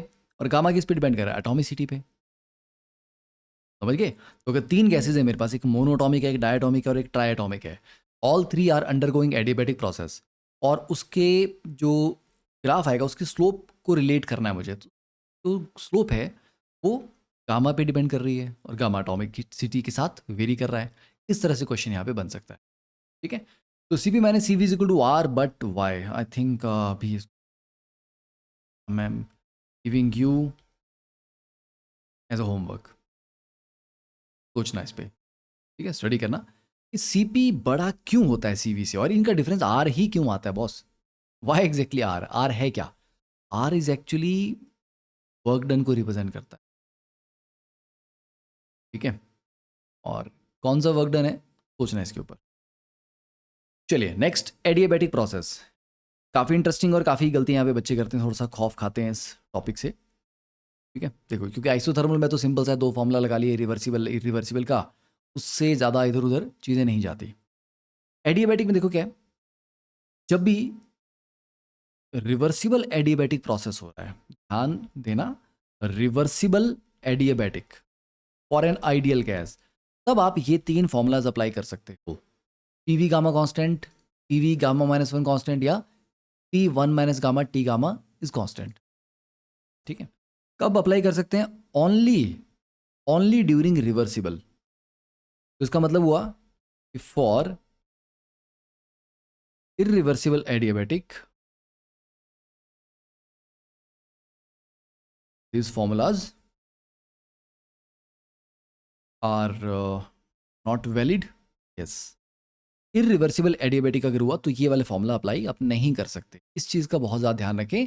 काफ़ी सारे एडवांस क्वेश्चंस या अच्छे ट्रिकी क्वेश्चन इसी कॉन्सेप्ट के ऊपर बेस्ड रहते हैं कि वो रिवर्सिबल एडियाबैटिक था या इरिवर्सिबल एडियाबैटिक था बस। ठीक है, नहीं तो बच्चा क्या करता है ब्लाइंडली रिवर्सिबल एडियाबैटिक हो इरिवर्सिबल, जहाँ एडियाबैटिक दिखा पीवी गामा कांस्टेंट वो इमीडिएटली वहाँ पे चिपका देते हैं। ऐसा नहीं करना, सब जगह पीवी गामा कांस्टेंट चिपकाना नहीं है। ठीक है, तो work done in adiabatic process कैसे निकालेंगे? देखो, delta U is Q plus work, Q वैसे जीरो होता है। इसके केस में आप ये बोल सकते हो कि डेल्टा यू ही वर्क के बराबर है। और डेल्टा यू किसके बराबर होता है? और इसका formula N C V delta T आपने पढ़ा है। तो इसलिए क्योंकि डेल्टा यू और वर्क बराबर है, तो वर्क इन एडियाबैटिक को मैं लिख सकता हूँ N C V delta T, एक फॉर्मूला। और सी वी क्या होता है? C V is R upon gamma minus one. C V का एक और फॉर्मूला है ये, R upon gamma minus one, तो इंटू डेल्टा टी, ऐसा भी लिख सकता हूँ मैं। ठीक है, अब ये क्या बन गया आपका N R delta T. N R delta टी को मैं डेल्टा ऑफ पी वी भी तो लिख सकता हूँ, P two V two minus P one V one. इसको आप P two V two minus P one V one divide by gamma minus one ऐसे भी लिख सकते हैं। समझ गए? नाउ अब डाउट बच्चों को ये आता है कि सर अगर यही एक इकलौता फॉर्मूला है एडियाबैटिक के लिए, मतलब आपने ऐसा नहीं बोला कि रिवर्सिबल के लिए डिफरेंट है इरिवर्सिबल के लिए डिफरेंट है, यही इकलौता फॉर्मूला है। सर रिवर्सिबल और इरिवर्सिबल दो डिफरेंट डिफरेंट प्रोसेस हैं, दो डिफरेंट पाथ से वो होंगे, work is a path function. ऐसा कैसे होता है कि कोई रिवर्सिबल एडियाबैटिक से प्रोसेस हो रहा हो और एक इरिवर्सिबल एडियाबैटिक हो रहा हो और दोनों का वर्क डन सेम आ रहा है? वर्क तो पाथ फंक्शन है, पाथ डिफरेंट होगा तो वर्क की वैल्यू डिफरेंट आएगी, राइट? तो सर सेम फॉर्मूला कैसे हो सकते हैं? दैट्स अच्छा कोई डाउट है जो माइंड में आना चाहिए पर नहीं आता है, इसलिए मैं खुद से ही आपको पूछ ले रहा हूँ कि ये डाउट आना चाहिए था। होता क्या है, अगर आप ए पॉइंट से बी पॉइंट जा रहे हैं रिवर्सिबल एडियाबैटिक से, ठीक है, और आप सोचेंगे कि ठीक है यार ए से बी गए, यहाँ पे पी वन वी वन था, यहाँ पे पी टू था, और वर्क आ गया मेरे पास P two V two minus P one V one divide by gamma minus one, और इरिवर्सिबल से गया तब भी तो यही आ रहा है, तो सिर वर्क सेम हो गया, ये तो गलत होगी बात। पॉइंट ये है कि अगर आप ए से बी पहुंच रहे हैं रिवर्सिबल एडियाबैटिक के थ्रू, तो आप इरिवर्सिबल से बी पे नहीं पहुंचेंगे, आप इरिवर्सिबल से कहीं और पहुंचेंगे, आप सी पे पहुंचेंगे। मतलब आपका इनिशियल पॉइंट सेम हो सकता है, बट अगर आप रिवर्सिबल एडियाबैटिक से जाएंगे तो आप कहीं और पहुंचेंगे, फाइनल पॉइंट कुछ और होगा, इरिवर्सिबल से कहीं और होगा। इसलिए अगर मैं यहाँ पे P1 V1 लूँ और इसको P2 V2 लूँ और इसको P3 V3 लूँ, अब देखो वर्क रिवर्सिबल मेरे पास कितना आ रहा है? P2 V2 minus P1 V1 upon gamma minus one, जबकि वर्क इरिवर्सिबल मेरे पास कितना आ रहा है? P3 V3 minus P1 V1 divide by gamma minus one. Same तो नहीं है ना? ये सोचना कि आप सेम दो पॉइंट्स के बीच में रिवर्सिबल प्रोसेस और इरिवर्सिबल एडियाबैटिक दोनों से जा पाओगे, this is just not possible. Okay, clear है ये? इस चीज़ का थोड़ा सा बस ध्यान रखना है। डाउट नहीं आया था आपके माइंड में, मुझे पता है, पर मैंने इंट्रोड्यूस कर दिया। अब बात करते हैं रिवर्सिबल वर्सेस इरिवर्सिबल एडियाबैटिक। इसके ऊपर कई बार सिंपल सा क्वेश्चन आ जाता है। पहली बात है, स्लोप ऑफ एडियाबैटिक कर्व जो है it is gamma times slope of isothermal. Okay, ठीक है। अब यहाँ पे जो रेड और येलो करके दो प्रोसेस आपको दिए हुए हैं, दिस इज एडियाबैटिक। जब सेम पॉइंट से शुरू हुए तो जो ज़्यादा स्टीप था वो एडियाबैटिक था। ओवरऑल ये वाला ग्राफ ज़्यादा स्टीप है ना? सेम पॉइंट से शुरू हुए और ये, अब आप ऊपर को भी जा सकते हो। यहाँ से अगर हम ऊपर की तरफ चले, मतलब हम कंप्रेशन की तरफ चलें, तभी देखो इस पॉइंट से शुरू हुआ, एक ये क्या, एक ये क्या, ज़्यादा स्टीप कौन सा है? ये वाला येलो वाला, तो ज़्यादा स्टीप ये था, तो एडियाबैटिक का है। और रेड वाला जो है ये आइसोथर्मल का है, ठीक है ना? तो यहाँ से अगर नीचे की तरफ आओगे तो दैट वुड बी एक्सपेंशन, यहाँ से ऊपर की तरफ जाओगे तो मतलब कंप्रेशन में उन दोनों को आप कंपेयर कर रहे हैं। डन? क्लियर है ये? देन अब अगर हम 1 पॉइंट से 2 पॉइंट पे जाएं, ठीक है, रिवर्सिबल एडियाबैटिक से यहाँ पहुंचे, और उसी 1 से अगर हम इरिवर्सिबल एडियाबैटिक से चलें तो हम 2 डैश पे पहुंचते हैं। ये आपके पास आ गया इरिवर्सिबल एडियाबैटिक, और ये आपके पास आ गया रिवर्सिबल एडियाबैटिक। ठीक है, सेम इनिशियल पॉइंट था, हाँ जी, सेम फाइनल पॉइंट, मतलब वॉल्यूम फाइनल सेम है। आप V1 से उसी V2 पे जा रहे हो, पर ये जो बच्चे, अगर आप वर्टिकल एक लाइन ड्रॉ करेंगे पीवी ग्राफ में, वर्टिकल लाइन पे अगर मैं ऊपर की तरफ जाऊं तो टेम्परेचर बढ़ता है, तो इस पॉइंट का टेम्परेचर और इस पॉइंट का टेम्परेचर डिफरेंट होंगे। ये T2 और ये T2 डैश है, तो मतलब इरिवर्सिबल एडियाबैटिक में जो फाइनल टेम्परेचर है वो हायर होता है। तो मतलब T final of irreversible adiabatic will be greater than T final of reversible adiabatic. It can be theoretically proved. Mathematically भी इसको आप प्रूव कर सकते हो और इसको कॉन्सेप्चुअली भी आप इसको प्रूव कर सकते हो कि बहुत ज़्यादा डिफिकल्ट नहीं है ये। ठीक है, सीरियसली डिफिकल्ट नहीं है ये। ठीक है, बट अभी क्या हमारे पास वो समय है? नहीं, अभी वो समय नहीं है। अगर थ्योरी का प्रॉपर डिटेल लेक्चर होता तो हम आराम से इसके पे डिस्कशन करते हैं। अब आ जाते हैं थर्मोकेमिस्ट्री पे। थर्मोकेमिस्ट्री इज़ लाइक वो सेक्शन थर्मोडायनेमिक्स का जहाँ पर बच्चा अगर थोड़ा सा भी दिमाग लगाए, कॉमन सेंस वाली हो बात उसमें, तो नंबर कटने का कोई स्कोप नहीं है। ये सिंपल है, डेल्टा एच निकालने, आपको प्लस माइनस करना है इक्वेशन को आगे पीछे करके, एक नई इक्वेशन जो आपको पता है कि ये इक्वेशन जनरेट करनी है, ये 3 गिवन इक्वेशन हैं, इनको रीअरेंज करके करना है। वो तो कोई भी कर लेगा ना, थोड़ा सा भी कॉमन सेंस होगा उसमें। देखो, जब भी कोई भी रिएक्शन होता है उसके लिए एक general enthalpy change delta H not for reaction क्या होता है? प्रोडक्ट का टोटल एंथैल्पी माइनस रिएक्टेंट का total enthalpy, that is the enthalpy change for a particular reaction. Transition, enthalpy of transition का मतलब क्या होता है? कोई सब्सटेंस अपने एक पर्टिकुलर फेज से दूसरे फेज में जा रहा है, तो कोई अल्फा फेज से बीटा फेज में जा रहा है। ठीक है, आप देख रहे हैं एलिमेंट्स डिफरेंट डिफरेंट फेजेस में एग्जिस्ट करते हैं। ठीक है, alpha form, beta form, like that. Okay, तो एक फेज से दूसरे फेज में ट्रांजिशन हो रही है, उस प्रोसेस के दौरान जो भी हीट एक्सचेंज होगा, हीट लूज हो, गेन हो, जो भी हो रहा है, that is called enthalpy of transition. Fusion का मतलब होता है मेल्टिंग। जब सॉलिड को मेल्ट करके आप लिक्विड में कन्वर्ट कर रहे हो, उस दौरान जो हीट का गेन होगा, क्योंकि किसी चीज़ को मेल्ट करने में हीट लगती है, ये एंडोथर्मिक है बाय डिफॉल्ट, समझने वाली बात है ये डेल्टा एच पॉजिटिव ही होगा। देन वेपराइजेशन, और लिक्विड को वेपर में कन्वर्ट करना है, ये भी आपका एंडोथर्मिक प्रोसेस होगा। सब्लिमेशन, सॉलिड को डायरेक्टली गैस में कन्वर्ट करना है, ये भी एंडोथर्मिक ही होगा। एंथैल्पी ऑफ सॉल्यूशन, सॉल्यूट को डिसॉल्व करना है, सॉल्यूशन। प्रॉबली जनरली क्या होता है, जब सॉल्यूट को हम सॉल्वेंट के साथ इंटरेक्ट करते हैं तो उनके बीच में इंटरेक्शन से कुछ हीट एनर्जी रिलीज होती है। Normally enthalpy of solution is exothermic, कुछ एक्सेप्शन यहाँ पे आ सकती है, that's not right that. Hydration, hydration का मतलब है सॉलिड को वाटर मॉलिक्यूल ने सराउंड कर लिया और उसको हाइड्रेट कर लिया। तो देखो, सॉल्यूशन और हाइड्रेशन में फ़र्क क्या है? सॉल्यूशन में वो एक सॉल्यूट टोटली घिर चुका है सॉल्वेंट से, सॉल्वेंट बहुत ज़्यादा अमाउंट में प्रेजेंट है। हाइड्रेशन का ऐसा समझो, जैसे कॉपर सल्फेट को मैं कन्वर्ट करूं कॉपर सल्फेट .5H2O में, तो क्या ये सॉल्यूशन थोड़ा ना बन गया कॉपर सल्फेट .5H2O? नहीं ना, उसने जस्ट 5 वाटर मॉलिक्यूल एब्जॉर्ब किए पर मॉलिक्यूल, उनके साथ कोऑर्डिनेशन बॉन्ड बना रहा है ना? ठीक है, यस। ये जो कन्वर्जन हुआ इसको आप बोलेंगे हाइड्रेशन हुई। अब अगर इस कॉपर सल्फेट .5H2 को मैं पानी की बाल्टी में डाल ही दूं, will give you blue colour solution. तो वहाँ पे कॉपर सल्फेट टोटली अब सॉल्यूशन फेज में आ चुका है वो। अब मैंने बोलूँगा कि इसकी हाइड्रेशन हुई है। हाइड्रेशन के लिए लिमिटेड सा वाटर चाहिए था, सॉल्यूशन के लिए तो अब आपको फिर सॉल्वेंट पूरा बाल्टी भर के चाहिए, मतलब एक्सेस में चाहिए।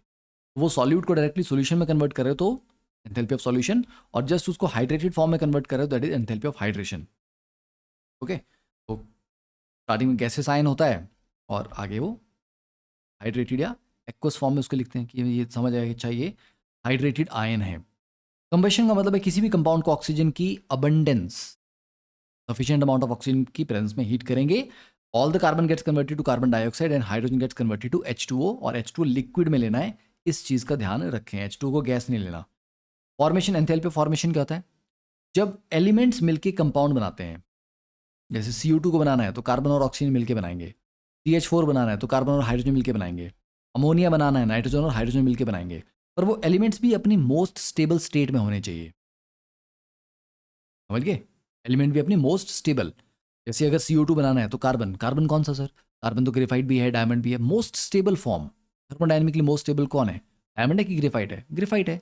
तो एलिमेंट्स भी अपनी मोस्ट स्टेबल फॉर्म में अपने लेने हैं, ठीक है? अगर कहीं पे ऑक्सीजन रिक्वायर्ड है as a element, O2 nature में O2 गैस की फॉर्म में एग्जिस्ट करता है, तो उसको O2 गैस लेना है। कहीं पे ब्रोमीन रिक्वायर्ड था तो ब्रोमीन लिक्विड की फॉर्म में एग्जिस्ट करता है रूम टेम्परेचर पे नेचर में, ठीक है? तो ब्रोमीन को वहाँ पर गैस मत लेना, लिक्विड लेना है। एलिमेंट अपना स्टैंडर्ड जिस फॉर्म में एग्जिस्ट करता है उस फॉर्म को लेना है, ठीक है? तो delta H not formation of O2 gas. देखो, जो एलिमेंट है उनको कंबाइन करके आप प्रोडक्ट बनाते हो ना, कंपाउंड बनाते हो। एलिमेंट को तो किसी चीज से नहीं बनाया जाता। O2 गैस सिंपली एग्जिस्ट करता है नेचर में, ठीक है? ऐसा तो नहीं O2 गैस को आपने यहीं से बनाया। तो एलिमेंट का डेल्टा एच फॉर्मेशन अपने मोस्ट स्टेबल फॉर्म के लिए 0 होता है। ग्रेफाइट कार्बन का boss, thermodynamically most stable form है ग्रेफाइट में, तो वो बाय डिफॉल्ट एग्जिस्ट करेगा। हाँ, डायमंड उसका मोस्ट स्टेबल नहीं है। डायमंड के लिए नहीं आप बोल सकते कि भैया उसका डेल्टा एच फॉर्मेशन 0 होगा, नहीं, उसका नॉन जीरो होगा। ब्रोमीन लिक्विड है, हाँ जी, लिक्विड में एग्जिस्ट करती है रूम टेम्परेचर पे, yes. Phosphorus white 0, sulphur rhombic 0, H positive aqueous form में, इसका भी डेल्टा एच फॉर्मेशन 0 माना जाता है। तो ये भी कुछ इंपॉर्टेंट पॉइंट्स हैं, आपको पता होने चाहिए, ठीक है? क्लियर है ये? चलिए अब नेक्स्ट देखते हैं डेल्टा एच ऑफ रिएक्शन। तो जब भी एंथैल्पी ऑफ रिएक्शन किसी भी रिएक्शन के लिए कैलकुलेट करेंगे, उसके प्रोडक्ट्स का total delta H formation minus reactant का टोटल डेल्टा एच फॉर्मेशन, ठीक है? N is number of mole, क्योंकि डेल्टा एच फॉर्मेशन एक मोल की फॉर्मेशन के लिए डिफाइन किया जाता है। तो यहां पर अगर हम कोई एग्जांपल लें, let's say 2A + 3B gives you C + 5D। बच्चे डेल्टा एच रिएक्शन कैसे निकालेंगे? प्रोडक्ट का total delta H formation. C के कितने मोल हैं? 1, तो 1 into delta H formation of C, plus D के कितने हैं? 5, 5 into delta H formation of D, product का टोटल आ गया। माइनस रिएक्टेंट में ए के कितने मोल हैं? 2, तो 2 into delta H formation of A plus 3 into delta H formation of B. बस ये वैल्यूज आपको प्रॉबेबली गिवन होंगी, you have to put the values and get the answer, ठीक है? Done. Next, enthalpy of neutralisation. Now this is very important, क्योंकि इसके ऊपर question अच्छे बनते हैं, इंपॉर्टेंट है ये। एंथैल्पी ऑफ न्यूट्रलाइजेशन नाम से समझ आता है कि एसिड बेस आपस में न्यूट्रलाइज हो रहे हैं, पर हम ये नहीं बोलते कि 1 mole acid is being neutralize by 1 mole base. Why? क्योंकि H2SO4 का 1 मोल और NaOH का 1 मोल आपस में न्यूट्रलाइज नहीं होंगे पूरी तरह, क्योंकि H2SO4 का 1 मोल 2 मोल H पॉजिटिव देगा, जबकि NaOH का 1 मोल सिर्फ 1 मोल OH नेगेटिव देगा, है ना? तो इसलिए एसिड बेस को आप मोल टू मोल नहीं रिलेट कर सकते। ये बोल सकते हो कि 1 ग्राम इक्विवेलेंट ऑफ एसिड जब 1 ग्राम इक्विवेलेंट ऑफ बेस से न्यूट्रलाइज होता है, उस समय जो अमाउंट ऑफ एनर्जी निकलती है उसको हम एंथैल्पी ऑफ न्यूट्रलाइजेशन बोलते हैं। जब भी बच्चे दोनों स्ट्रांग होते हैं, when both acid and base are strong, जैसे HNO3 और NaOH है, ठीक है? ये स्ट्रांग एसिड है और ये स्ट्रांग बेस है।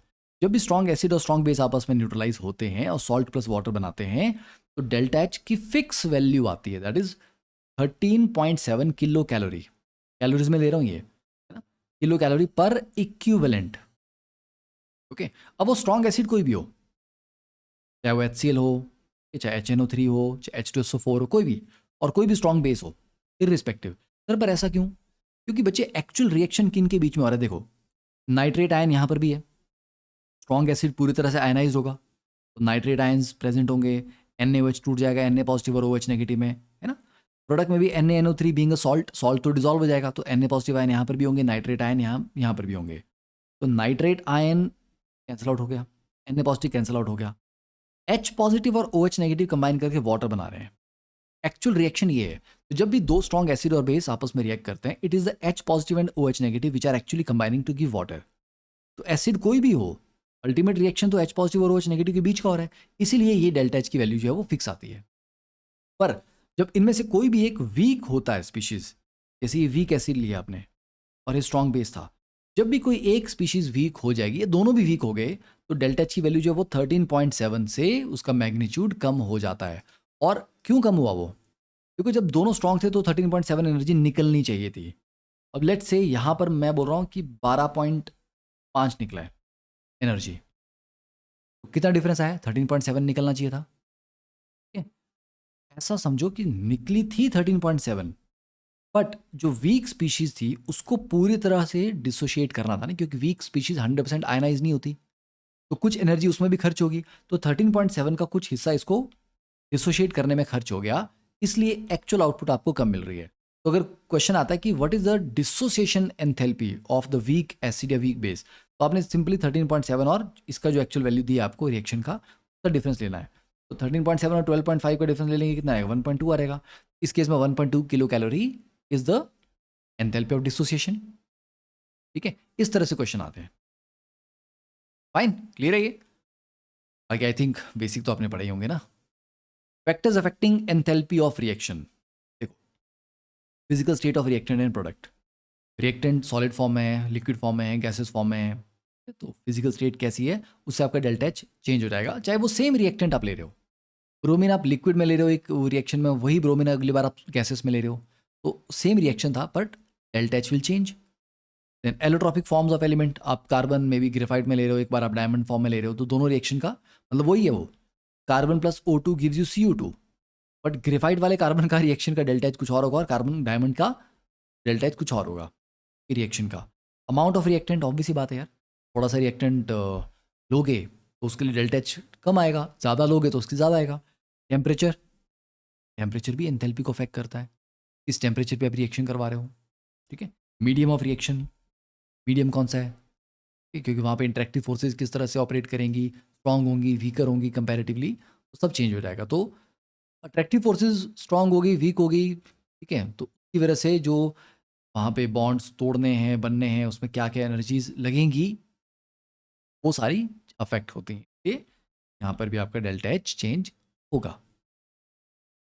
Next, Hess law and Kirchhoff law. देखो, हेस लॉ सिंपली ये बोलता है कि देखो तुम ए से बी जाओ, फिर बी से सी जाओ, फिर सी से डी जाओ, इसमें delta H one, delta H to, delta H three. अरे अगर तुम डायरेक्टली ए से डी जाओ तो टोटल डेल्टा एच कितना आएगा? तो वही आएगा भाई साहब, delta H one plus delta H two plus delta H three, इतना ही आएगा। तो मतलब आप अगर ए से एक फाइनल पॉइंट पे जा रहे हो, आप एक ही स्टेप में जाओ या मल्टीपल स्टेप्स में जाओ, टोटल जो एंथैल्पी है वो उतनी ही रहेगी। Okay, and then Kirchhoff law, delta H two minus delta H one. ये डेल्टा एच वन क्या है? ये T1 टेम्परेचर पे कैलकुलेटेड डेल्टा एच है, और ये डेल्टा एच टू क्या है? ये T2 टेम्परेचर पे कैलकुलेटेड एंथैल्पी चेंज है। एंथैल्पी चेंज को आप दो अलग अलग टेम्परेचर पे मेजर कर रहे हो। ओके, तो difference between the enthalpy change divide by temperature difference is equal to delta of CP। Heat capacity at constant pressure का डिफरेंस, डेल्टा ऑफ CP। ठीक है, वैसे delta U2 minus delta U1 upon T2 minus T1 is equal to delta of CV। ये कुछ standard formulas हैं Kirchhoff law, याद रखें। अगर क्वेश्चन आएगा तो डायरेक्टली अप्लाई करना पड़ेगा, बाकी मे भी अगर इसके ऊपर क्वेश्चन प्रैक्टिस करेंगे तो शायद वहाँ पे डिस्कस करें। ठीक है, चलिए नेक्स्ट, कैलोरीमीटर। अच्छा जी, कैलोरीमीटर की क्या कहानी है? कैलोरीमीटर बड़ा आसान है, ये बच्चे समझ जाते हैं इसको बड़े इजीली कि हाँ सर आसान है ये। कई बच्चे ऐसे परेशान होते हैं, सर क्वेश्चन आ गया बॉम्ब कैलोरीमीटर पे, मतलब बॉम्ब फट गया मैं, आप तो उनके दिमाग में पहले बॉम्ब फट जाता है कि बॉम्ब कैलोरीमीटर क्या चीज़ है यार, ये क्या है? कुछ नहीं है, कैलोरीमीटर में क्या होता है, हम ये जानना चाहते हैं कि किसी सब्सटेंस को या किसी रिएक्शन का एंथैल्पी चेंज कितना है। हम कैसे निकालेंगे यार उसका डेल्टा एच कितना है? अब मैं 1 मोल कोई चीज़ बर्न कर रहा हूँ, उसमें कितनी हीट एक्चुअली निकल रही है, मैं कैसे पता करूँगा? हम क्या करते हैं, हमारे पास calorimeter is apparatus to measure the delta H of reaction experimentally. एक वाटर कैलोरीमीटर होता है जिसमें प्रेशर को कांस्टेंट रखा जाता है, तो प्रेशर जब कांस्टेंट होता है तो सारी की सारी जो हीट एक्सचेंज होता है वही डेल्टा एच के बराबर होता है। और बॉम्ब कैलोरीमीटर जो कि ज़्यादा कॉमन है, उसमें वॉल्यूम कांस्टेंट होती है।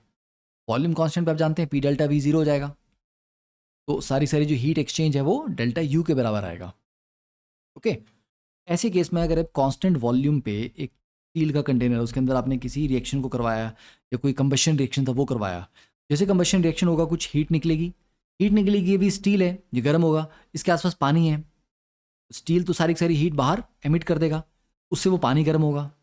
वहाँ पे पानी में थर्मोमीटर लगा है, तो पानी का टेम्परेचर पहले कितना था और अब कितना, उसमें कितना डिफरेंस आ गया वो हमने मेज़र कर लिया। तो पानी की स्पेसिफिक हीट हम जानते हैं कि पानी का टेम्परेचर 1 डिग्री से बढ़ाना तो इतनी हीट चाहिए। तो जितना हमारे पास यहाँ पे चेंज आया है, Q is equal to C delta T, पानी में कितना चेंज इन टेम्परेचर आया वो हमने निकाल लिया, कि हीट कैपेसिटी हमें पता थी, तो टोटल हीट जो निकली इस प्रोसेस में वो निकल गई ना यहाँ पे। इस तरह से फॉर्म कैलोरीमीटर कुछ भी नहीं है भाई, अब सिर्फ वॉल्यूम कांस्टेंट होता है यहाँ पे, तो जो भी आपकी क्यू की वैल्यू आएगी उसी को डेल्टा यू के बराबर यहाँ पे कर देना होता है। सिंपल फॉर्मूलाज होते हैं, ठीक है। क्वेश्चन जब करेंगे तो आपको ज़्यादा अच्छे से क्लैरिटी आएगी। चलिए अब नेक्स्ट बात करते हैं एंट्रोपी की। देखो एंट्रोपी क्या है, एंट्रोपी इज नॉट रैंडमनेस, नहीं, it is a measure of randomness. जैसे जब आपको बुखार आता है, ठीक है, तो आपकी बॉडी का टेम्परेचर बढ़ जाता है। आपकी बॉडी का जो टेम्परेचर है वो तो बुखार नहीं है ना यार, तो temperature is not fever, temperature is just an indication of fever. Temperature ज़्यादा है तो फीवर ज़्यादा है, टेम्परेचर थोड़ा ही बढ़ा है मतलब फीवर कम है। तो temperature is an indicator, it is not the fever itself. समझ गए ना। वैसे एंट्रोपी रैंडमनेस नहीं है, रैंडमनेस का मेजर है। ये वैसी बात हो जाएगी, सिंपल सा एग्जांपल दूं मैं घर वाला, आई डोंट नो कि ये एग्जांपल कितना कॉमन होगा। मान लो हमने कुछ शैतानी की घर पे, मम्मी ने मारा चांटा, ठीक है, अब तुम्हारे गाल कितने लाल हैं, that is measure of the impact of the चांटा, कि मम्मी को कितना गुस्सा आया था, ठीक है। तो redness of your cheek is directly proportion to the anger, ठीक है, समझ गए ना। तो ये सरल शब्दों में था। तो it is a measure of randomness of a system, it is a state function, कि एंट्रोपी आपने कैसे बढ़ाई, रैंडमनेस कैसे बढ़ाई, वो मैटर नहीं करता। इनिशियल वैल्यू क्या थी, फाइनल वैल्यू क्या है, that is important. State function है, एक्सटेंसिव है, 4 बच्चे कम हल्ला करते हैं, 10 बच्चे ज़्यादा हल्ला करते हैं, मोर number of particles more entropy. Delta S is entropy of product minus entropy of reactants. Now important formula is delta S is Q reversible upon temperature. Entropy change जब भी कैलकुलेट किया जाता है, इसमें reversible heat divide by temperature किया जाता है। Sir अगर इरिवर्सिबल प्रोसेस हो रहा हो तो वो तो क्यू रिवर्सिबल कैसे लेंगे हम, तो फिर हमें ये देखना पड़ता है कि वही प्रोसेस अगर रिवर्सिबली करवाया जाए तो उसमें कितनी हीट लगेगी, दैट डिवाइड बाय टेम्परेचर। लेनी आपने क्यू रिवर्सिबल ही होती है, ठीक है। आई नो, अब आप बोलोगे सर फिर हर बार हम इरिवर्सिबल प्रोसेस में बैठ के सोचेंगे चाहिए रिवर्सिबली करवाएं, तो इट्स नॉट दैट कॉम्प्लिकेटेड। जो आपको क्वेश्चन आएंगे वो सिंपल फार्मूला बेस्ड आएंगे और मैं आपको बताऊंगा वो कैसे करने हैं, है ना। तो अब इसमें परेशान मत हो जाना कि सर ये हम रिसर्च कैसे करेंगे, नहीं करनी है वो। Entropy is also measure of unavailable energy. Now this is important, ऐसी energy which cannot be converted into work. अब सपोज देखो किसी सिस्टम है, अब आपकी ही बात करूं मैं, सुबह खाना खाया है ना, खाया तो बॉडी में एनर्जी आई, एनर्जी आई तो पढ़ाई करोगे या सर, और बोलो ना चलो ठीक है पढ़ाई छोड़ते खेलने जाओगे, ठीक है, थक गए वापस आ गए। थक गए का मतलब तो ये तो नहीं था ना कि पूरी एनर्जी खत्म करके आ गई अपनी बॉडी की। कहने का मतलब है कि भाई जितना एनर्जी लगा सकते थे वो लगा दी, अब बाकी एनर्जी जिंदा रहने के लिए चाहिए। तो entropy is also measure of measure of, it is not equal to unavailable energy, no.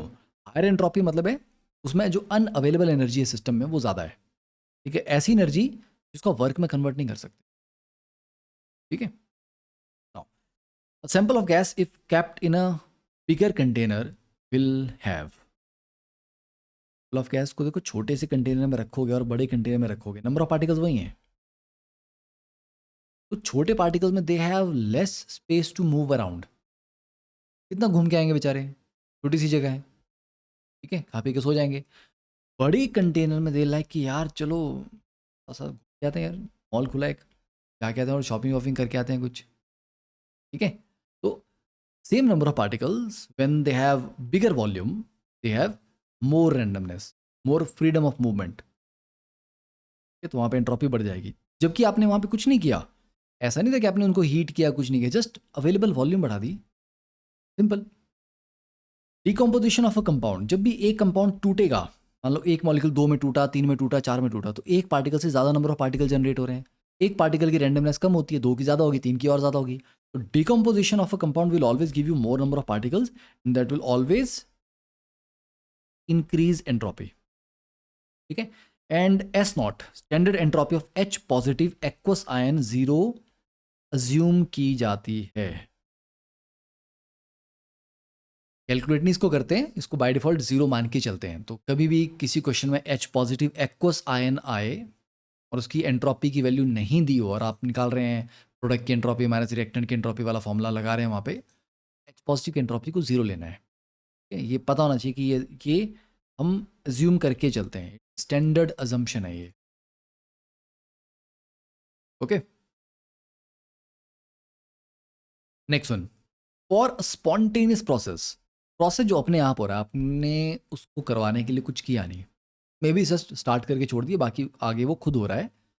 एक आइसोलेटेड सिस्टम हो, जैसे यूनिवर्स एक आइसोलेटेड सिस्टम है और उसमें स्पॉन्टेनियस प्रोसेस हो रहे हो, तो यूनिवर्स में हो रहे हैं ना यार, बहुत सारे स्पॉन्टेनियस प्रोसेस हो रहे हैं कि नहीं हो रहे हैं? आप कुछ कर रहे हो क्या? पानी ऊपर से नीचे आ रहा है, हवा चल रही है, बारिश हो रही है, बहुत स्पॉन्टेनियसली हो रहा है ना यार। कोई ऐसा तो नहीं जाके नल का ऑन करके आता है तो नदी में पानी चलता है, तो नहीं है। तो यूनिवर्स जो कि एक आइसोलेटेड सिस्टम का एग्जाम्पल है, उसमें बहुत सारे स्पॉन्टेनियस प्रोसेस हो रहे हैं। और spontaneous process in an isolated system, entropy हमेशा बढ़ती है, ऑलवेज इंक्रीजेस। पेड़ से पत्ते गिरते हैं तो कैसे गिरते हैं? एक पत्ते के ऊपर दूसरा पत्ता, तीसरा पत्ता, मतलब एग्जैक्टली ताकि आप उठाओ और एज इट इज डस्टबिन में डाल दो, नहीं, रैंडमली गिरते हैं, कोई इधर गिरा, कोई उधर गिरा, कोई इधर गिरा, कोई इधर गिरा, राइट। तो अगर आप अपने कमरे की सफाई के लिए एफर्ट ना करो, with each passing day the clutter in your room keeps on increasing, क्योंकि आप उसको ऑर्गेनाइज रखने में एफर्ट नहीं लगा रहे हो।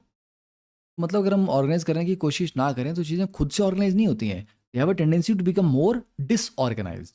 That is how the universe works, it has a tendency to become disorganised. ठीक है। तो एंट्रोपी ऑफ यूनिवर्स हमेशा इंक्रीज कर रही होती है, ऑलवेज। क्यों?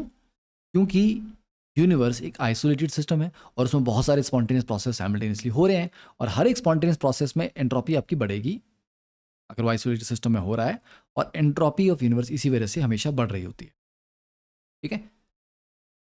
सॉलिड से लिक्विड जाएंगे तो फ्यूजन प्रोसेस है, फ्यूजन प्रोसेस में एंट्रोपी चेंज कैसे निकालेंगे? Delta S is equal to क्या था, क्यू रिवर्सिबल। हाँ, फ्यूजन एक इक्विलिब्रियम प्रोसेस है ना, melting point, melting equilibrium phenomena है, तो वहाँ पे जो हीट एब्जॉर्ब होती है उसको डेल्टा एच फ्यूजन बोलते हैं। यस। और किस टेम्परेचर पे होता है वो? मेल्टिंग पॉइंट पे। तो इसमें डेल्टा एस फ्यूजन आ जाएगा, delta H fusion upon melting point temperature. Vaporisation के केस में डेल्टा एस कितना रहेगा? Delta H vaporisation divide by temperature boiling point. ठीक है। फिर ये ग्राफ पैराग्राफ है।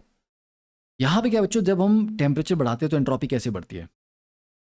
सॉलिड है, उसको आप हीट कर रहे हैं तो पार्टिकल्स की एनर्जी बढ़ रही है, वो ज़्यादा जोर से वाइब्रेट करेंगे तो एंट्रोपी उनकी बढ़ रही है, बढ़ रही है, बढ़ रही है, बढ़ रही है, बढ़ रही है। एक पॉइंट आया, अब यहाँ पे एकदम से मेल्ट होंगे। जैसे ये मेल्ट होंगे ना, टेम्परेचर नहीं बढ़ा, क्योंकि मेल्टिंग पॉइंट पे उसी टेम्परेचर पे वो सॉलिड से लिक्विड में कन्वर्ट हो गया। ओके। तो without changing the temperature suddenly there is a small gain, वो लिक्विड स्टेट में आ गया, लिक्विड में particles can move around more freely, ये सडन गेन आया। फिर लिक्विड को गर्म किया, एंट्रोपी बढ़ रही है, बढ़ रही है, बढ़ रही है, बढ़ रही है, बढ़ रही है, बढ़ रही है, यहाँ पे अब लिक्विड वेपराइज होना स्टार्ट हुआ। इसमें गेन बहुत बड़ा है, क्योंकि लिक्विड में उतनी मोबिलिटी नहीं है, गैस के पार्टिकल्स के पास बहुत ज़्यादा मोबिलिटी होती है। तो सॉलिड से लिक्विड जाने में उतना बड़ा चेंज नहीं आता, लिक्विड से गैस जाने में बहुत बड़ा चेंज आता है। ओके। तो this is delta S fusion and this is delta S vaporisation. Now calculating change in entropy, this formula is important. Maximum question में आप ये वाला फॉर्मूला अप्लाई करेंगे। जब बच्चे हमारे पास एक आइडियल गैस है, सबसे पहली बात, मोस्टली आपको आइडियल गैस ही होगा क्वेश्चन में, और वो कोई भी प्रोसेस कर रही है, मतलब आइसोबैरिक हो, आइसोकोरिक हो, आइडियाबैटिक हो, आइसोथर्मल हो, whatever the process, this is the standard formula. इसके लिए सिस्टम का डेल्टा एस निकालने के लिए N C V natural log T two by T one plus N R natural log V two by V one. Sir अगर isothermal हुआ तो temperature constant हो जाएगा। सर ठीक है, तो बेटा टेम्परेचर कांस्टेंट हो जाएगा तो T1 T2 बराबर हो जाएंगे, तो natural log T2 by T1 क्या हो जाएगा, वाला पार्ट तो जीरो हो जाएगा। तो ये वाला फैक्टर, ये वाला कंपोनेंट जीरो हो जाएगा। ठीक है सर, तो फिर रिवर्सिबल के लिए डेल्टा एस सिस्टम कितना हो गया sir, N R natural log V2/V1। Yes, और रिवर्सिबल में बच्चे सिस्टम और सराउंडिंग आपस में इक्विलिब्रियम में होते हैं ना। हाँ सर, बेटा अगर इक्विलिब्रियम में होंगे तो डेल्टा एस सराउंडिंग कितना आएगा सर, इक्वल एंड ऑपोजिट, तो नेगेटिव साइन के साथ N R natural log V2/V1, है ना इंटरेस्टिंग। रिवर्सिबल प्रोसेस में system and surrounding are almost always in equilibrium, तो जो भी डेल्टा एस सिस्टम आएगा उसका equal and opposite delta S surrounding आएगा। दोनों को ऐड करूं तो डेल्टा एस यूनिवर्स कितना रहेगा, ये तो जीरो आ रहा है सर। अभी आपने बोला कि entropy of universe always increases, किसमें बोला था, स्पॉन्टेनियस प्रोसेस। क्या रिवर्सिबल प्रोसेस एक स्पॉन्टेनियस प्रोसेस है, नहीं, रिवर्सिबल एक आइडियल प्रोसेस जो कि रियलिटी में नहीं होता। तो यहाँ पे डेल्टा एस यूनिवर्स जीरो आ रहा है, पर डोंट अज्यूम कि ये एक स्पॉन्टेनियस प्रोसेस है और एक रियलिटी में होता है, ये आइडियल प्रोसेस है। ठीक है, अब बात करते हैं इरिवर्सिबल की। तो नेचर में होने वाले प्रोसेस इरिवर्सिबल होते हैं। पानी बह रहा है, वो वापस तो नहीं जाता ना अपने आप से, ये स्मॉल चेंज करके वो वापस चल पड़े, नहीं होता। तो इरिवर्सिबल प्रोसेस के लिए अब हम डेल्टा एस सिस्टम निकालेंगे। ये तो फॉर्मूला वही रहेगा, N R natural log V2/V1।